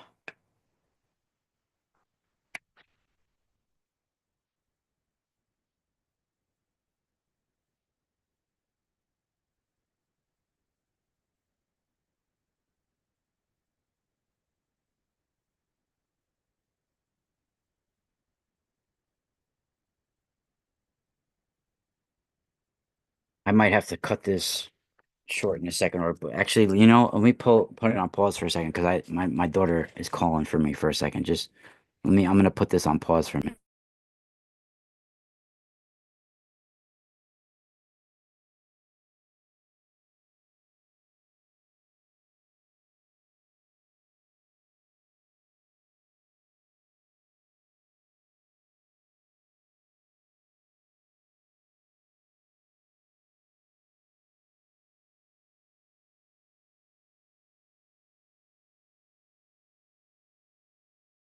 All right, I'm back, everybody. She'll be all right. I know my daughter wasn't feeling well the last couple of days. Oh yeah, another thing too. We got ice cream, like Carvel ice cream for her birthday. The ice cream cake, it's not even real ice cream. It's not even, it's like frozen chemicals. It's like a frozen square of chemicals. I would not recommend anybody eating that at all. Her body didn't even take it down, rejected it completely. Really rejected it completely. It's like a frozen, and they're so expensive. So expensive. Just a little single one, the little small ones are like 20 bucks. Like, so the big ones, they're like 50 bucks.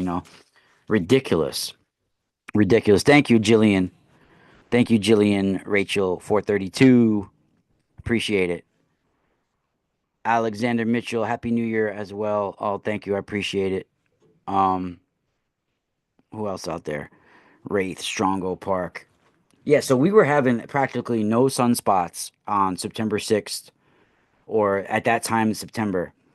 And when we have that, like I said, it can trigger an ice age. But the Horus the Avenger knowledge was coming to me. Hold on. What's this? What's this squiggle mean?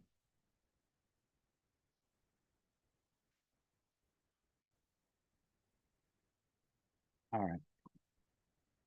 My daughter's trying to give me messages.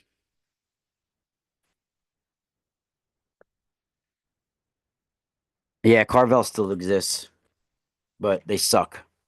I mean, it tastes good. It tastes good, but it's not good for you. It's not good for you.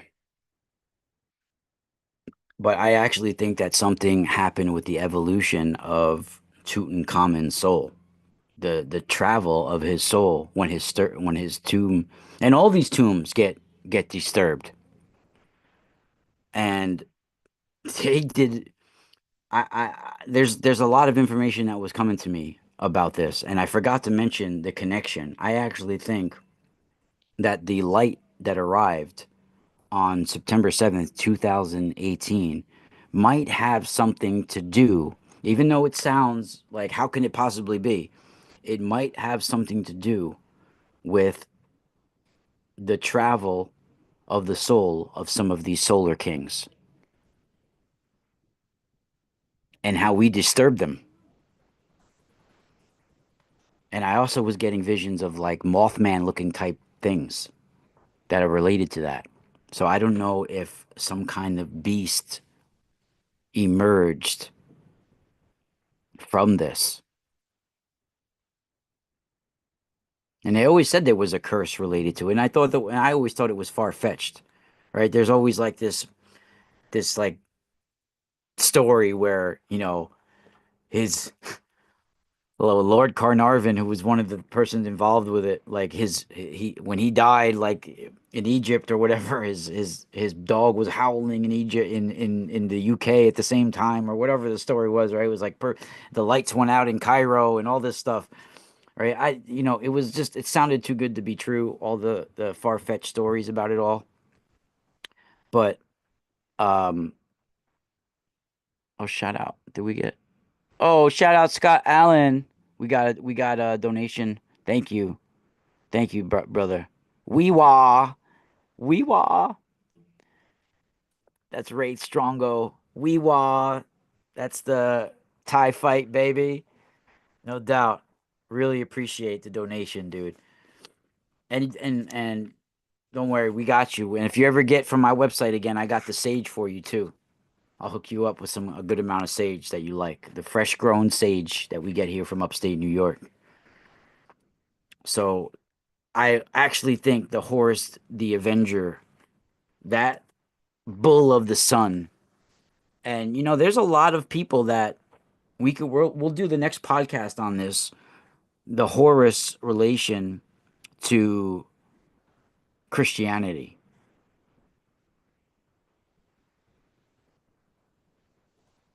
Big swinging D is a little behind in the live. But yeah, you have a very interesting bloodline of Akhenatans. Like I said, their knowledge came from merging with Mitanni, with Syrian kings. And I was trying to find in my research originally if there were any Mitanni born, well, partly Mitanni born pharaohs, because you had Egyptian solar kings, Egyptian pharaohs marrying Mitanni princesses. So I was trying to find if those marriages produced any Egyptian sons that were part where their mother was Mitanni, right? And yes, there was. Akhenaten was one of them, right? And Akhenaten's father is so called an immaculate conception, or was born by his mother being impregnated by the light. They literally talk about Amenhotep III, his mother Mutemwa, who no one knows where she came from. They say she might have come from the Mitanni, but they're not sure.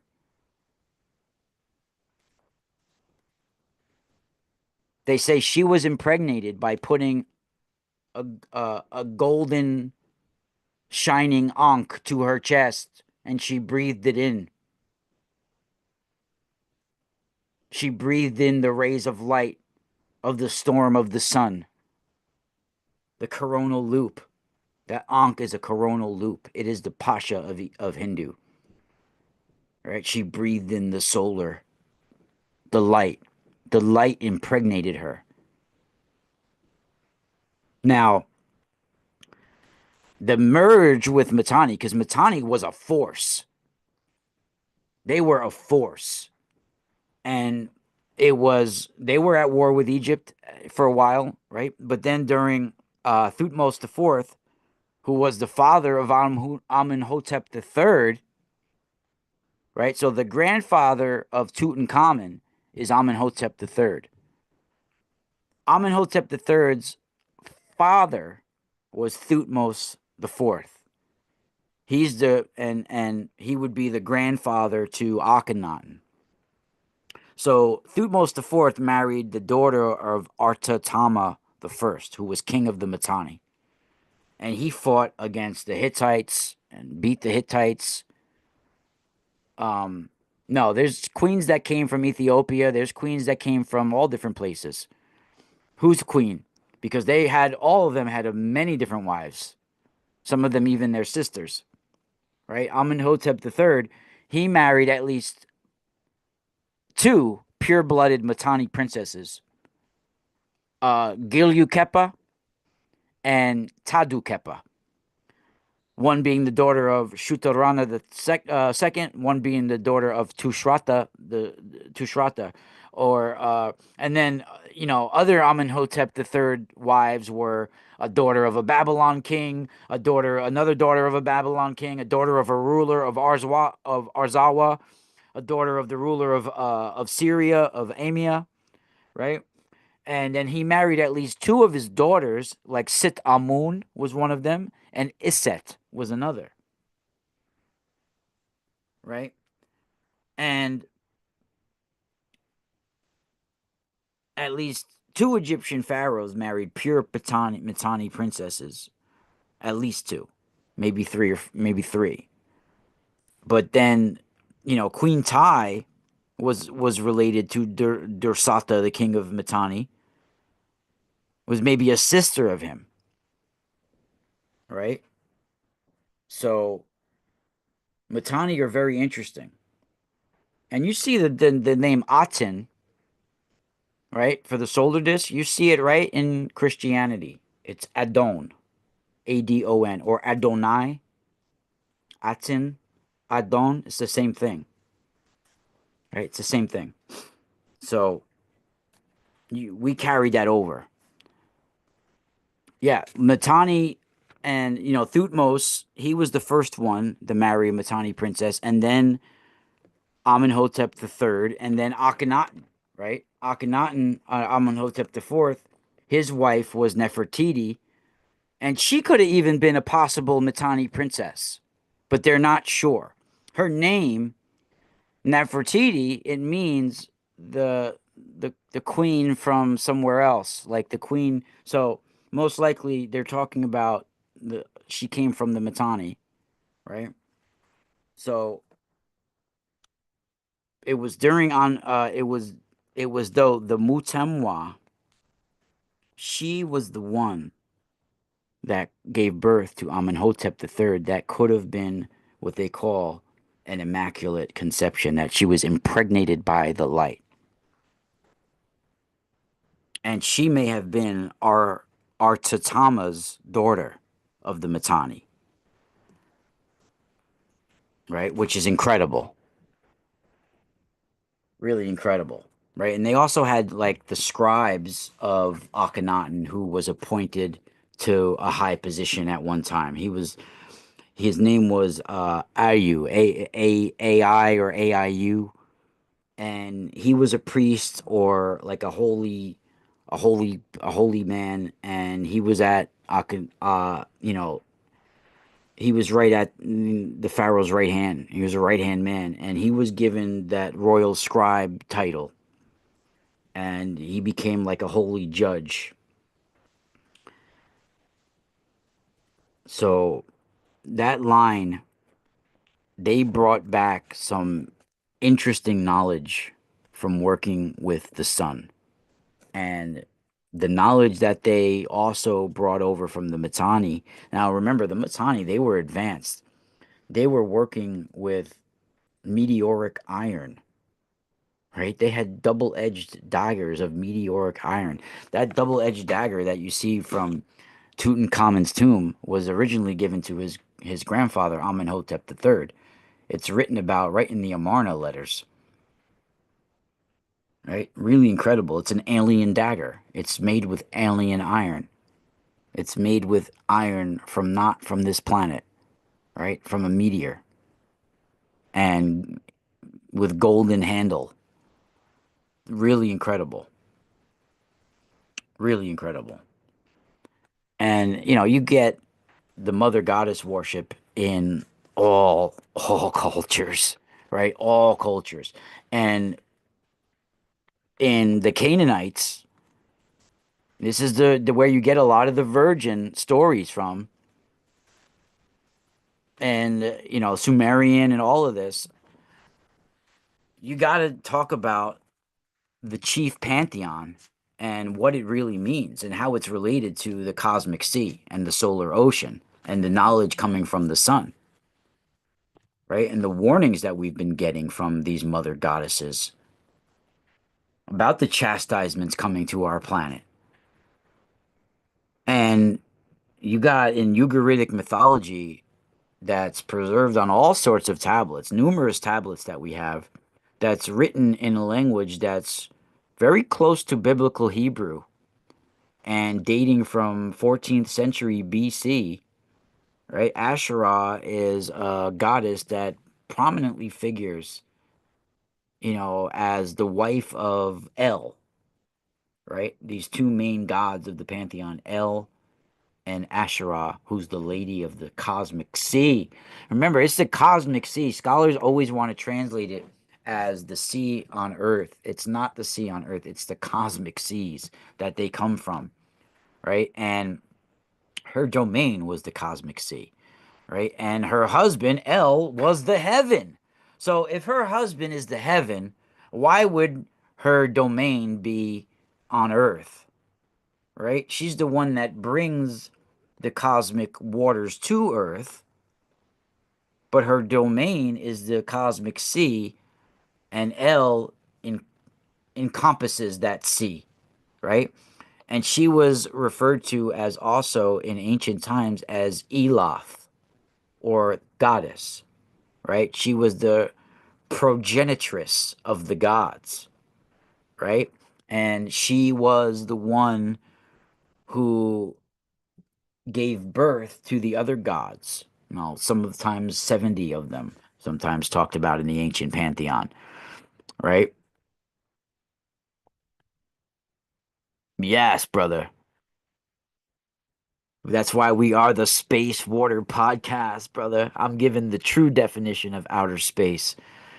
Now, Lady Asherah of the Sea, she is the ancient goddess of the Canaanites, right? And she had children, and some of them you've heard of. There's 70 of them.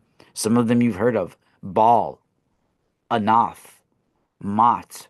And these are suns and stars that she gave birth to. Remember that. Mot, Anath, Baal, all of these ones are some of the chief protagonists of the Ugaritic mythology and pantheon. And she also has very, I mean, we use this symbolism right in Christianity, like Jesus, the fisher of men, right?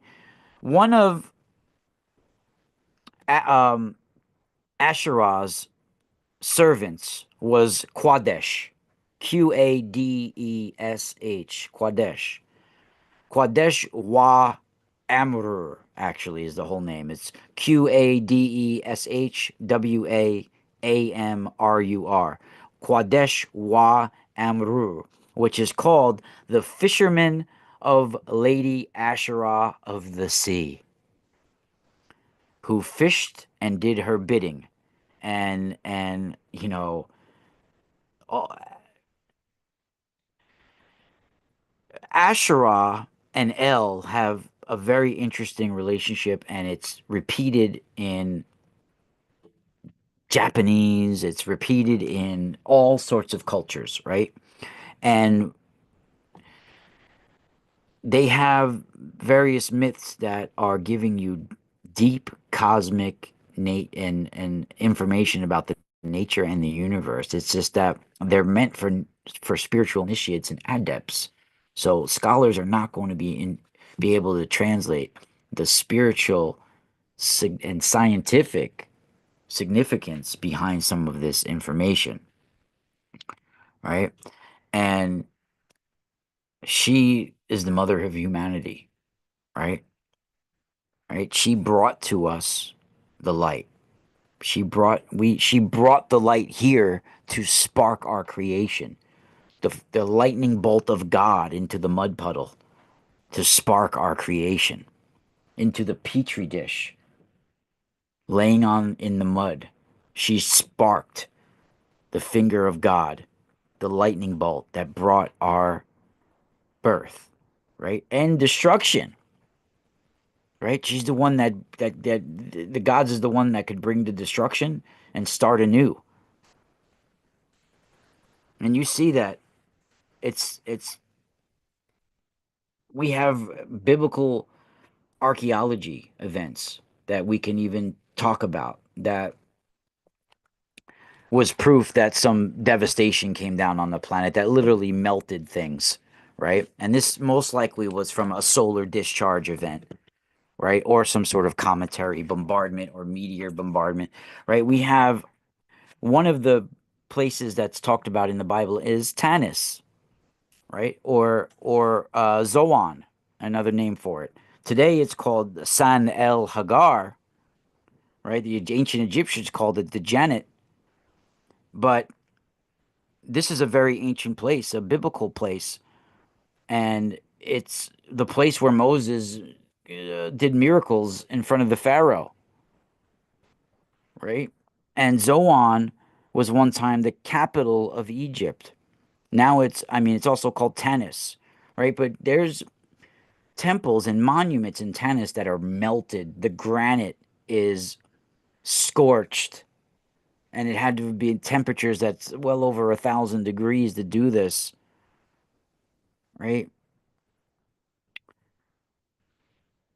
And these areas were inhabited by these ancient people, right? We talk about Baal of the sun and the horned goddess and Astaroth and Anath and Asherah, right? These were the mothers of the giant races like the Anakim and the Rephaim, who were descended from the prehistoric Nephilim, right? In Genesis 6:4, Numbers 13:33, right? And the Rephaim were, we are told that their capital city was the Bashan, right? Which was named after the queen of the heaven of the Immaculate Conception, Ashtaroth Kwarnaim, the mother who gives birth from the cosmic womb, right? And that's the original name for the city of Bashan, a biblical city discussed in the Bible, right? Originally, it was called Ashtaroth Kwarnaim, which can be translated as the womb of Astaroth and also Astaroth of the two horns. They were worshippers of the two horned Astarte or Astaroth, right? But they were also worships of the storm and sun god Baal, right? They were interchangeable, like husband and wife, sister and brother. And the horned goddess is one of the oldest forms of worship known on the planet, as well as the cult of the Black Stone. And we also, this is where we learn of the Anakim, right? That their chief city was Hebron, originally called Gurjath Arba, right? And that Arba also is connected to Argus, and we'll get into that in a minute because this is the original mothership, right? And from Arba, the father of Anak, and it was built 7 years that they talk about before Zoan in Egypt. Like I said, this was the capital of Egypt at one time, and talks about it in Isaiah 19. And this must have even been before the reign of Menes, the king Menes in Egypt, who removed his capital from this about 800 years before the time of Moses to Memphis. And it would appear then that Kirjath Arba, or the city of Arba, that it would be the first capital of Egypt, probably was Zoan. I mean, it was built 7 years after, they say. So, and this would carry back to the rise of the Anakim, to an enormous antiquity, and of all the, just like all the other Nephilim primitive inhabitants or aboriginals of the planet, right? And Zoan, these fields of Zoan are very special, and they were foretold in the Bible that they were going to be, divine fire was going to come upon them, and there's proof of this. There's melting in Tanis, right? Like I said, the Egyptians called it the Janet, Djanet, I think, the Janet. Very interesting biblical origin place, and very cool place to visit if you guys can ever go visit there. I've never been to Tanis myself, but I've known people that have gone there, and I've seen a whole bunch of documentaries and and pictures of it. It's an amazing place. I hope I can get to go there one day. But little is known about Asherah before the time of the Ugaritic myths. You know, there's Sumerian inscriptions by Amorites in honor of Hammurabi, and they date from like 1750 BC, right? And there's other, what they call like contemporary documents, and they're like, she's called Ashratum, in that, which is like using an Egyptian element as well. But this corresponds to the same thing as Asherah, the bride of Anu, right? That's what it basically means. And Sumerian and Akkadian deity Anu closely corresponds to the Canaanite El in being the god of the heaven. It appears that Asherah also held different cosmic, you know, positions, right? Welcome, Charlotte. Glad you're here. And she was also associated with being the goddess of several cities, right? And she was the Asherah of Tyre. She was the Eloth of Sidon, right? She was all of these different areas. She was different names in different areas, but there were Asherahs of many different localities. The same way you have different Virgin Marys of different localities. Like you have the Virgin of Fatima, you have the Virgin of Guadalupe, you have the Virgin of, Lourdes, you have the Virgin of Knock Island, all these different, the Virgin of Akita, Japan, right? Well, they did this way before that with Asherahs, right? They did this with Lady Asherah of Sidon or Eloth or all of these towns. They did this as well way before, right? The Amorites, they did this, and they mentioned in the Amarna letters, right? Different things like one being even like they called one person being a slave to Asherah, and he was they were sacrificing cattle and things like that to them, right? And even probably human sacrifices and things. So, especially the giants, they definitely were doing that, right? And I actually got visions of giants being buried in a solar wheel. Like they were being buried head to head as the spokes of a wheel, you know, each one being, laying down and their heads touching and in a circular pattern being buried that way. And big giants, like 10, 15-foot giants being buried that way. And it's in a solar wheel and in an alignment with a wheel of the sun, right? So I think they've even found burials like that, even in the United States, like Augusta, Kentucky, and different places like that. They found giants buried that way, and of course, those bones get confiscated and taken by the Smithsonian, or destroyed by the church, or thrown into the water, or you know, crazy. This is what happened in Sardinia as well. Glad you're here. Late is better than never. Ugh, late is better than never. And thank you for anybody who donated today as well. Zach, if you want, the PayPal link is up as well if you were looking to donate to the channel. But yeah, the goddess Asherah is one of the first of that region that has that um virgin, immaculate conception type energies. Now,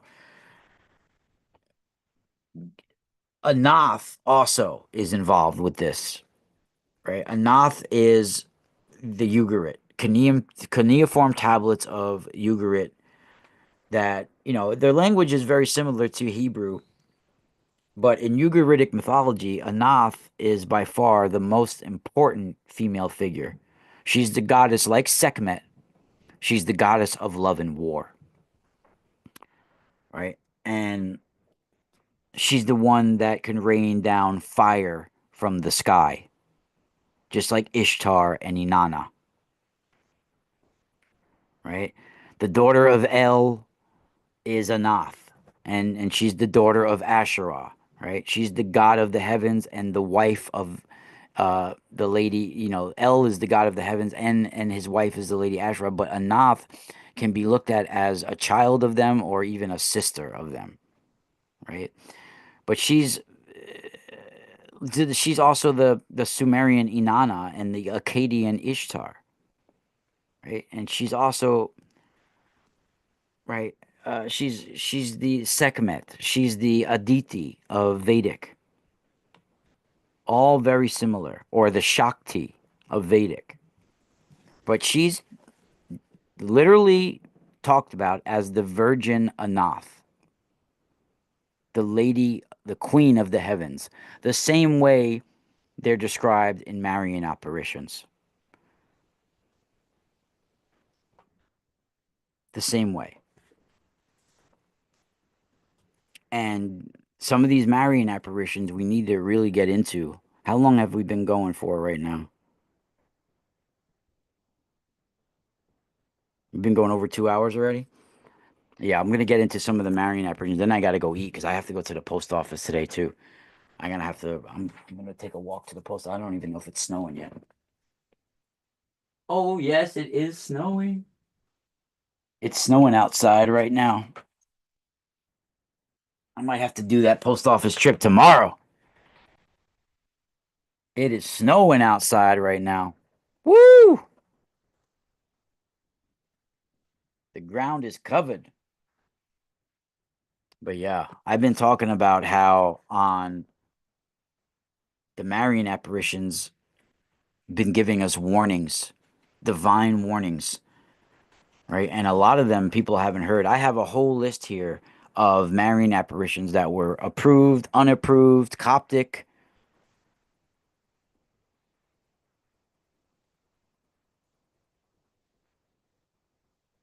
Wow.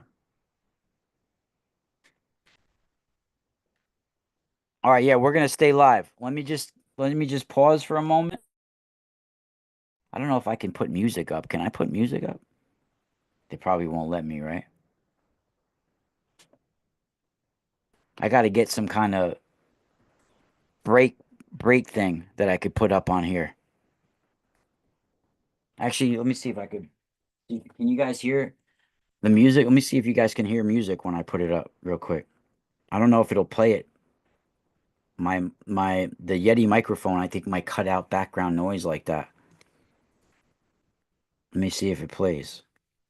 See if you guys can actually hear the music.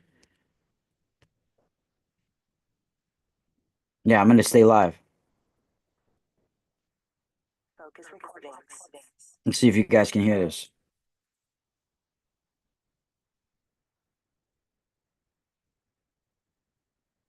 Can you guys hear that?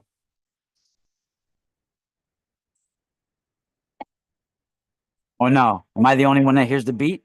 Or you guys can hear it?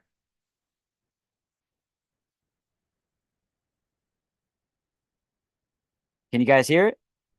Or no? Let me know in the chat room if you guys can hear the music.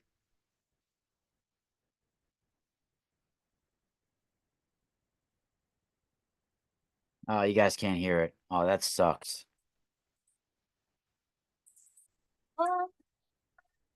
It's freaking loud too.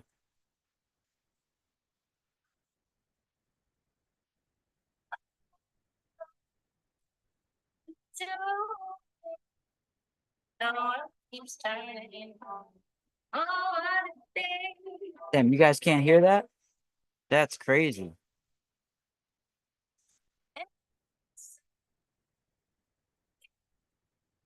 That's crazy. It must cut out the background. All right, so what if I change it to this microphone?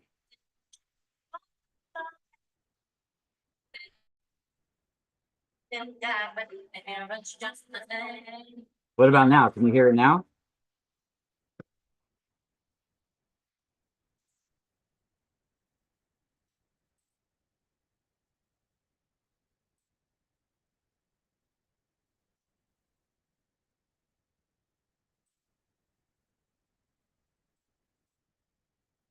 Now you guys can't hear it still?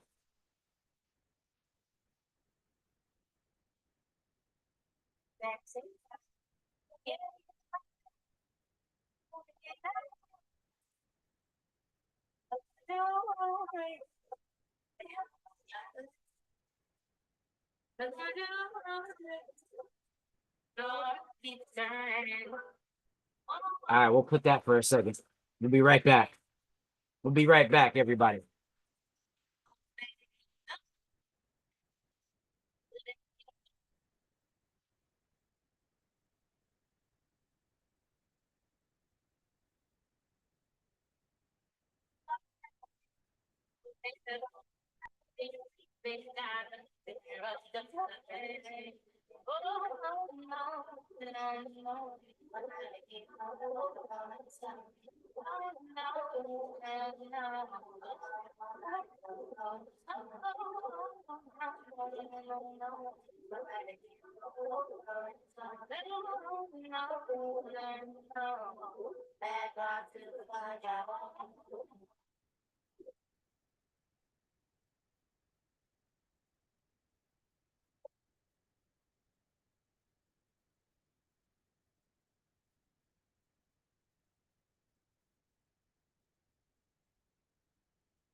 All right, we are back here on the Space Water Podcast. Of course, welcome. Yeah, we were taking a break. We were on break. We were on break, Magic Micah. We were on break. I had music playing for a couple of minutes. On break. On break. Yeah, we're back. This is the Space Water Podcast. My name is Rock Castaldo, and you can find us here. Some people left. I had to take a little bit break. At the 2 hour mark or so, we took a break.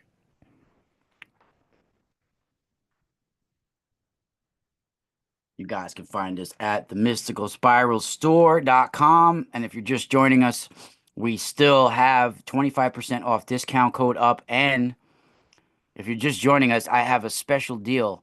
Anybody that's doing uh makes a $500 order, I'm giving them free Moldavite, a free Herkimer diamond, a free watermelon tourmaline specimen, free shungite, and $1,000 order will also receive all of that plus a Himalayan crystal skull and copper tensor ring, a large copper tensor ring while supplies last. I have enough for about a couple of the $1,000 ones and about 8 of the $500 packages. So while supplies last, get them while they're hot. That package that you get for free is almost worth $800. Like you getting Moldavite, Herkimer diamond, watermelon tourmaline, all of that. You're getting a huge wholesale lot with your order. So for $500, you're getting like a couple of $100 retail worth of stuff. Really incredible. Great deal. And we got to move the stock. We got to move the inventory. So I'm giving this guy a great opportunity to build your collection and have some of the most highest quality, ethically sourced stuff in the world. And you can see uh, some of these are really incredible. This one is a little bit higher quality rose quartz than this one. That's why it's a little bit more expensive. But this is collector's grade rose quartz right here. Really incredible. You'll see if you buy it the texture of the rose quartz and the quality of it. Really, really high quality rose quartz, and you got over 44 inches of twisted copper with that. You have a cheaper price here. This is still a very high quality rose quartz, but it's a little bit less of quality of the other one. The other one's like a collector's grade, and you could get 25% off of this price right here. 99.99 plus 25% off if you get that right now. So there's a lot of cool stuff you have up on here. And you got everything up here in the menu, guys. Check out the menu. You could get readings. There's package deal readings as well. All different types of crystals, specimens, towers, wand, everything. Skulls. You got tensors, harmonizers, pendants, bracelets. You got even merch. We got incredible merch. We got programmed crystals and gemstones. My YouTube's here. Everything's here. Right? So we even have the Mystical Spiral YouTube channel, guys. I don't know if you realize I have another YouTube channel for my copper and crystals. I do videos on there, live videos on there as well. So if you're not subscribed there and you're only subscribed, please also subscribe if you choose at the Mystical Spiral. This is my other YouTube channel, and that features all my copper and we have a whole bunch of shorts on there. This video I put up a couple of years ago, 2 years ago when it first started, but I have the lives that I've been doing recently as well. I do live videos on there. So they're not as long as the live videos here on Exploring the Cobb, but they're live videos where you can get all sorts of information about copper and gemstones, and you could purchase um, at wholesale prices the products. Really cool. So you guys can also check out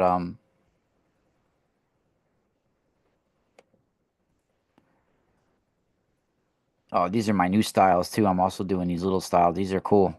Look at these. These are from Arkansas Quartz right here. And you guys can get 25% off that price, $34. So that's a great deal right now. All right, so let's get back into it. This is, of course, the Space Water Podcast, everybody. Welcome. I'm glad you guys are joining us and staying with us today. Yeah, the coiled copper and silver is really incredible, bro. It really it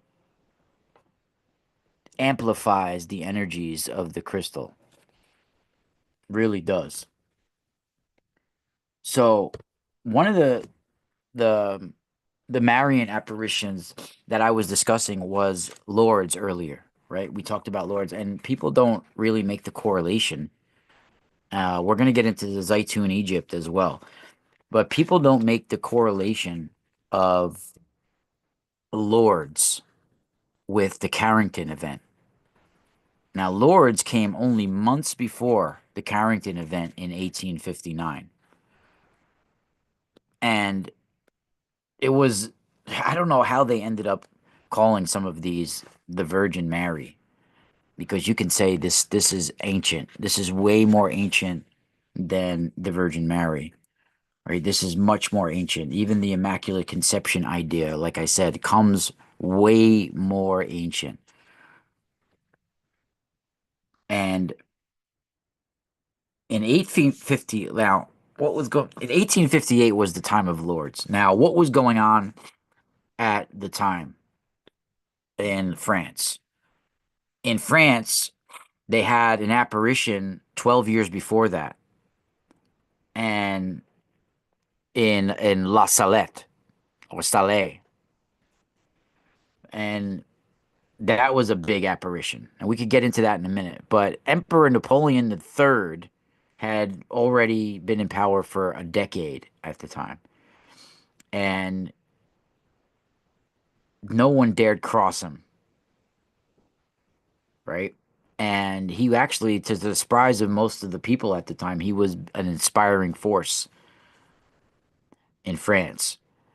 And from his, dictatorship or whatever you want to call it, France underwent a material growth.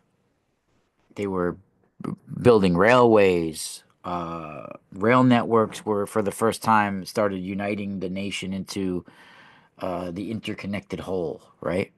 And cities were being rebuilt in France, and Paris was being redesigned by the emperor himself, right?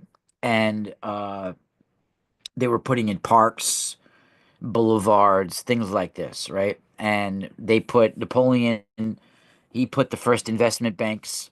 He was making, making jobs for people and things like that, right? And Napoleon also did foreign ventures, man. He was building or or the prospects of starting a second empire seemed to be on the horizon, right? And the other the La Salette was Catherine Laborde, and the story had not even been that much out there yet about this apparition. Um, and so you know, nobody was, I think, thinking that another incredible apparition like that was going to happen in France at the time. But here in February 1858, you have Bernadette. Now, this was, I think, started in, yeah, of course, February, but I think it was a series, and we're going to get into the series, but I think it was on February 11th where the actual first is up. I actually have to look it up. Um, Hold on. I'm doing, you guys will see when you guys get my books, there's going to be chapters devoted to the Marian apparitions. I have a whole list of all of the ones that are um, so-called approved by the church, not approved by the church.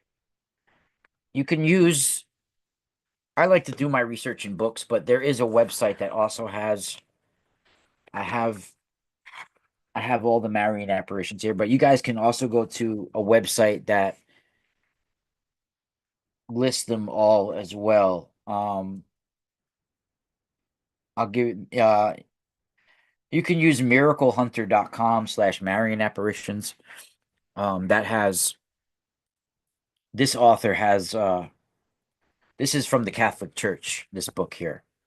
This was from Deacon Albert Graham, and this is from, of course, uh the Catholic Publishing Company, TAN Books, TAN Books. So this is their compendium of divine revelations and Marian apparitions.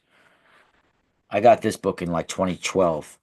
So I have all of the lists, and I've done also my own research and added to the list. Like I even added George Washington to the list in 1777 because basically what he experienced in Valley Forge either could have been made up by him to inspire the army who was in dire straits at the time. I mean, every nobody expected them to beat the British, and they were undergoing bouts of famine and disease, and I mean, they needed a miracle to survive. I mean, George Washington even wrote it in his letters, and they got one. I mean, I don't know if he made up this story to inspire his soldiers in times of trouble, but it worked.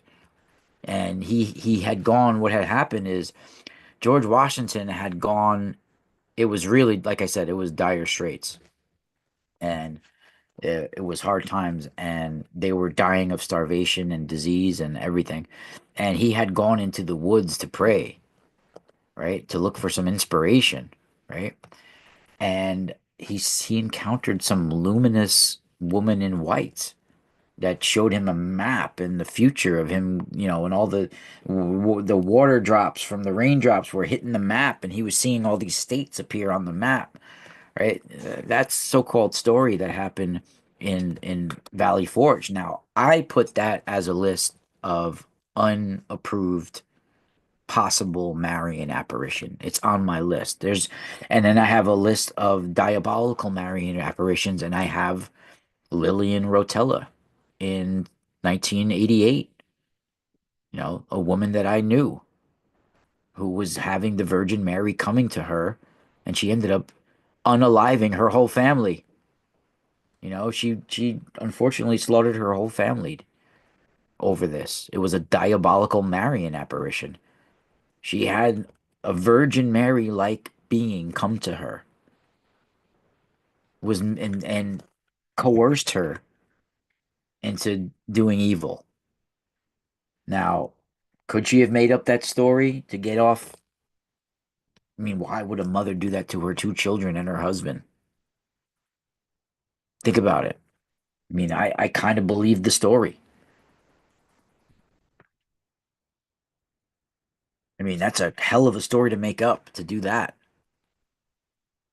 you know? But there's a lot of things I added to the list, some even my own personal experiences. Right? These kind of experiences happen to seers all over the planet. Unfortunately, depending on your own upbringing, is is how some of us are going to interpret it. So when someone sees a luminous woman in white and they're Catholic, they're gonna assume it's the Virgin Mary. Otherwise they'll be called a sorceress. They'll be called a witch or something, right? And that comes with negative connotations, even though witches are not all bad, right? There are good witches and bad witches. And what qualifies as a witch is another story. That word has been unfortunately demonized, like many other words. But I have a list of the unapproved Marian apparitions too. From in the book here, they have going back for the unapproved ones. They have a list from 1900 on. But for the approved ones and the ones that have no decision, they have ones going back, you know, far. Like for the approved apparition claims, the first one is in the year of 40 AD, and it was in Zaragoza, Spain. Okay. So it's 11/11 right now here in New York. Shout out to everybody, 11/11. So Zaragoza, Spain was a special one. It was in uh the year 40, and it's October 12th, and it was called Our Lady of the Pillar, it's called, and the visionary was Saint James the Greater. And what's interesting is the the date of the apparition is my daughter's birthday, January 2nd. Very interesting. January 2nd in the year 40 AD. And there was only one apparition. And the chapel, originally built by St. James, was later even destroyed, as were several subsequent chapels on the same site, also destroyed. But the statue and the pillar have been preserved for almost 2,000 years, right? And according to legend, in the early days of the church, on January 2nd, AD 40, the apostle James the Greater was proclaiming the gospel in what's present day Zaragoza. The old name of the town was Caesar Augusta, but it's by the river Ebro. And when he saw what was translated as Mary miraculously appearing in the flesh on a pillar, calling him to return to Jerusalem.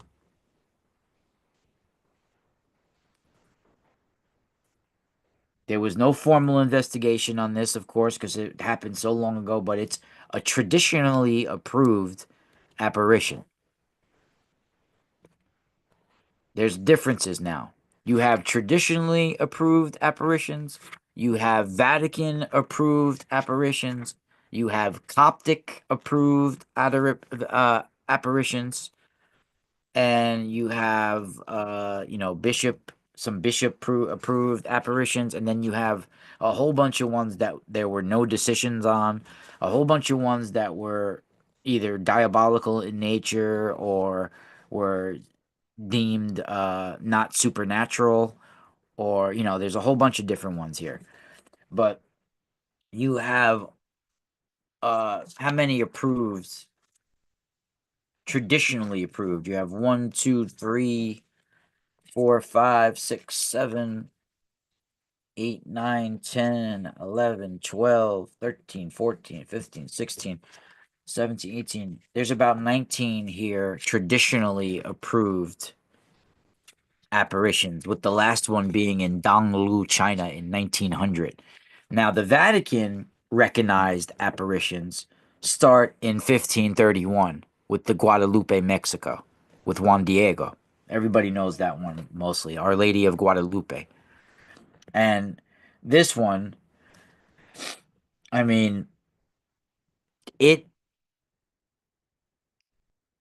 converted millions, a whole country, millions of Mexicans, millions of Aztecs were converted over this one event. Do you realize the cosmic significance? All those souls converting over to that religion over that event.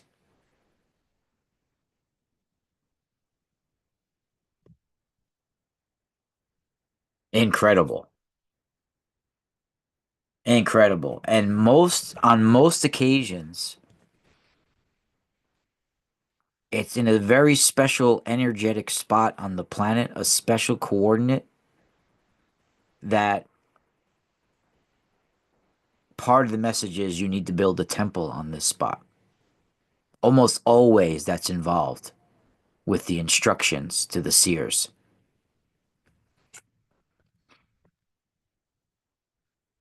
And Guadalupe, Mexico was on the first apparition was on December 9th. That's when the first time she spoke to Juan Diego. I don't know if you guys know the story, but he heard the beautiful singing on Tepeyac Hill. And this is a special hill to the Aztecs, a spiritual hill to the Aztecs. right? I mean, this is the same as the goddess Minerva, the same as the goddess Anath, the queen of the heavens. And the last apparition was December 12th. And there were, I think, five apparitions altogether with Juan Diego. And the tilma of Juan Diego that he was given and the imprint of the image of the Virgin, this artifact was the conversion of millions of natives. You know, that's incredible. Incredible. And then you have the last Vatican recognized apparition. Now, Lourdes that I talked about happened in 1858, right before the Carrington event. Yeah, Raw G. My name is Raw G. If you guys also, I just started writing for the Sun Yogi newsletter. If anybody wants to get into solar sun yoga, right? Uh, contact me. I'll send them free information on how to get started on sun yoga. Solar meditations. My name is Raji. Yeah, so 1858 uh started on February 11th. It ended, the last of the apparitions was on July 16th, 1858. 18 apparitions in all that came to Bernadette Subaru was her name. She became Saint Bernadette, right? And she was young at the time, you know, and at the grotto of Massabielle in France, the Virgin showed herself 18 times to Bernadette Subaru. And what did she call herself? She didn't call herself the Virgin Mary. She called herself the I am the Immaculate Conception.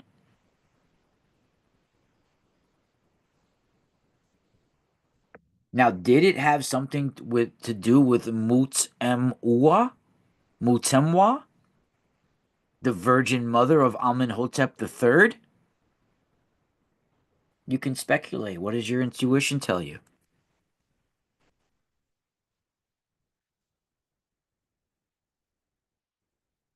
Now, were there any miracles and signs attributed to this event? Yes, even the incorruptible body of Saint Bernadette for a period of time.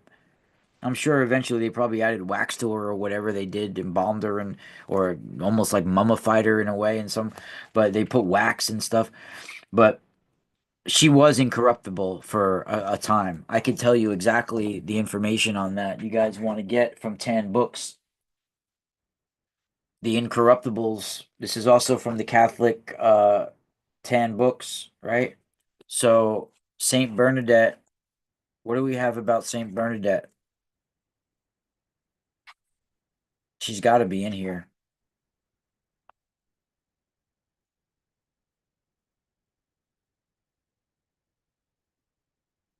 How could she not be in here?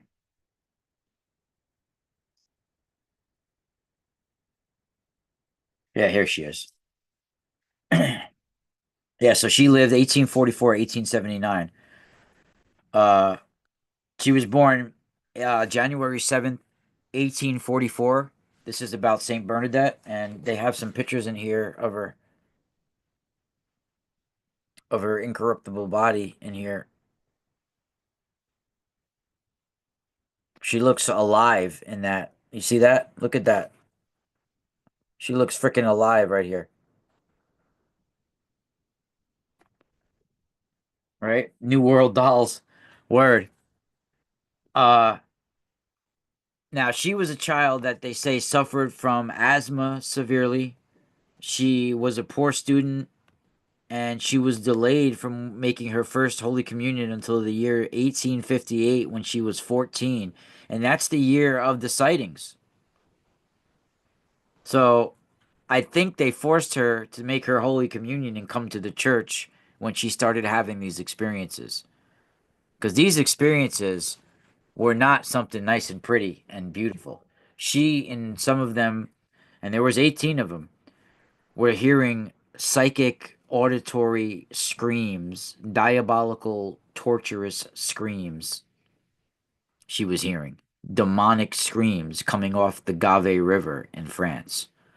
Now, this is a subject that I've been hearing about and researching and also experiencing all of my life, right?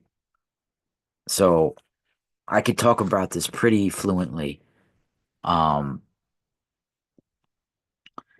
on also on February 11th of that year of 1858, that was that first of her visions, and she was out gathering firewood along the river Gave. See, they're talking about it right here. Now, this is a well-known river in France, and the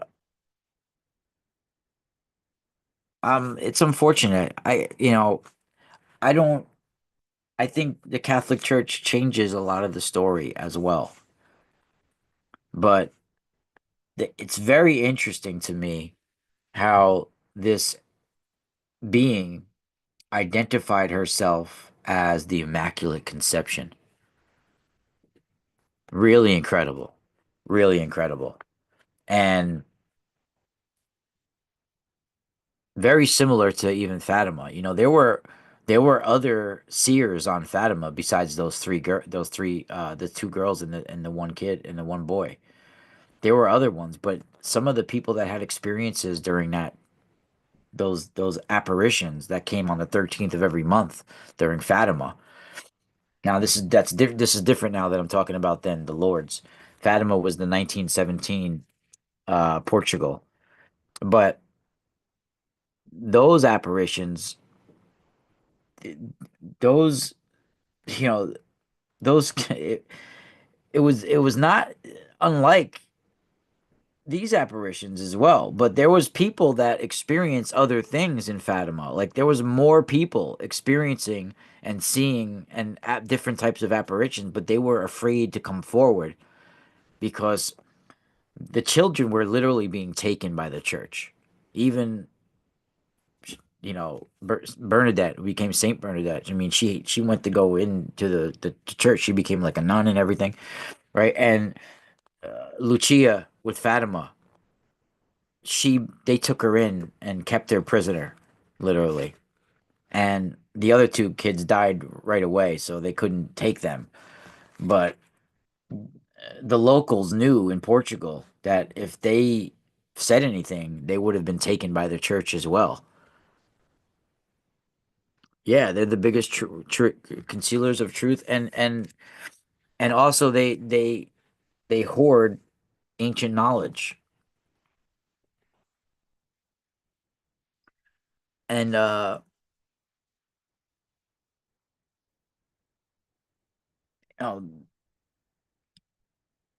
the Sisters of Nevers, I think it's called. They operate a school at Lord's, and they were the ones that were given and entrusted with taking care of Bernadette. And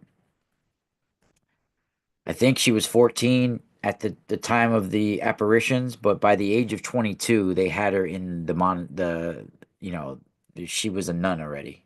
They had her in um the order. That's what it's called, right?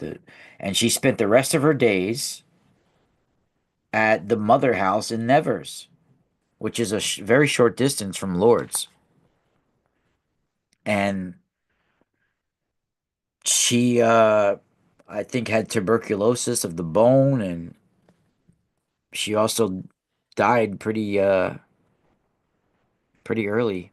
She only lived to 1879. She was born in 1844, so she died a young woman, and she's buried right in she was buried at first in Nevers, but then she was exhumed 30 years after her death. You guys can see the pictures of her here in her coffin. I mean, she looks alive.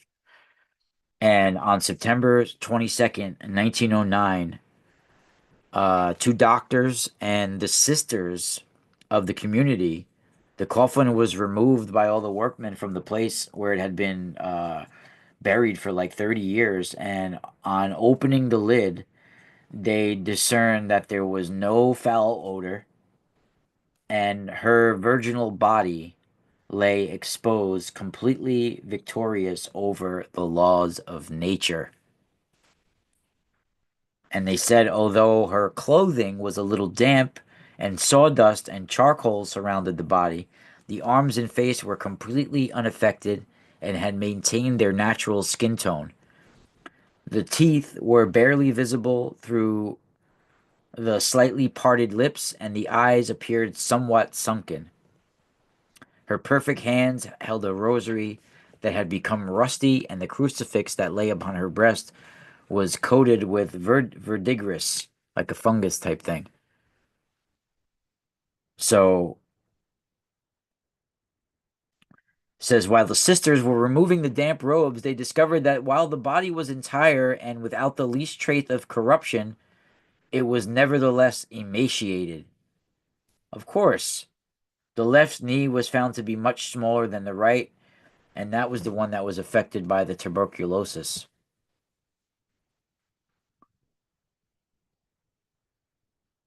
So the sisters, with the best of intentions, thoroughly washed the body and reclothed it in a new religious habit before placing it in a new casket. And then, after the official documents pertaining to the examination were placed behind the body and the double casket officially sealed, the remains were again consigned to the tomb. The second exhumation took place at the end of the process on April 3rd, 1919. So 10 years later, they exhumed her again. They said the body was found in the same state of preservation as 10 years earlier, except that the face was slightly discolored due to the washing it had undergone during the first examination. They should have never firstly exhumed it. You know, anytime you're going to open it, things are going to change. And let me see. I'm looking to see if they put wax on it. Yep. So it was the same, except that the face was slightly discolored due to the washing it had undergone during the first examination. A worker in wax who had frequently applied such a coating to the faces of the newly dead was entrusted with the task of coating the face of the saint who had been dead at that time about 40 years. So they coated her face with wax after 40 years of her being dead. So the state that she's in now is a preserved state of 40 years of decay, which is pretty amazing because her face does look pretty damn new.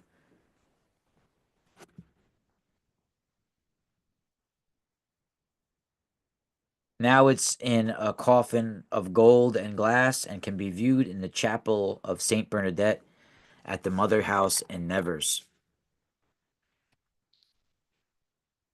And, you know, she had some incredible, incredible visions, and they weren't all pretty. Some of them were like diabolical in nature. Really incredible. But we might even have a time for a podcast later tonight as well, everybody. We're gonna do part two of this either today or tomorrow. It won't be a couple of days till the next podcast. It'll be very soon.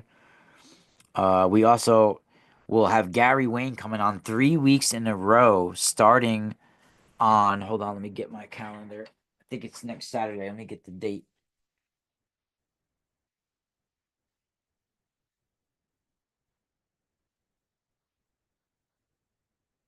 So starting on January 18th at 1 p.m., Gary Wayne will be here at 1 p.m. Then Gary Wayne will be back on January 25th. And then he'll also be back on February 1st. Then he'll also be back on February 22nd and March 8th and March 22nd. So we got Gary every week for 3 weeks, starting on the 18th. And then we're going to have him every 2 weeks after that. Really good.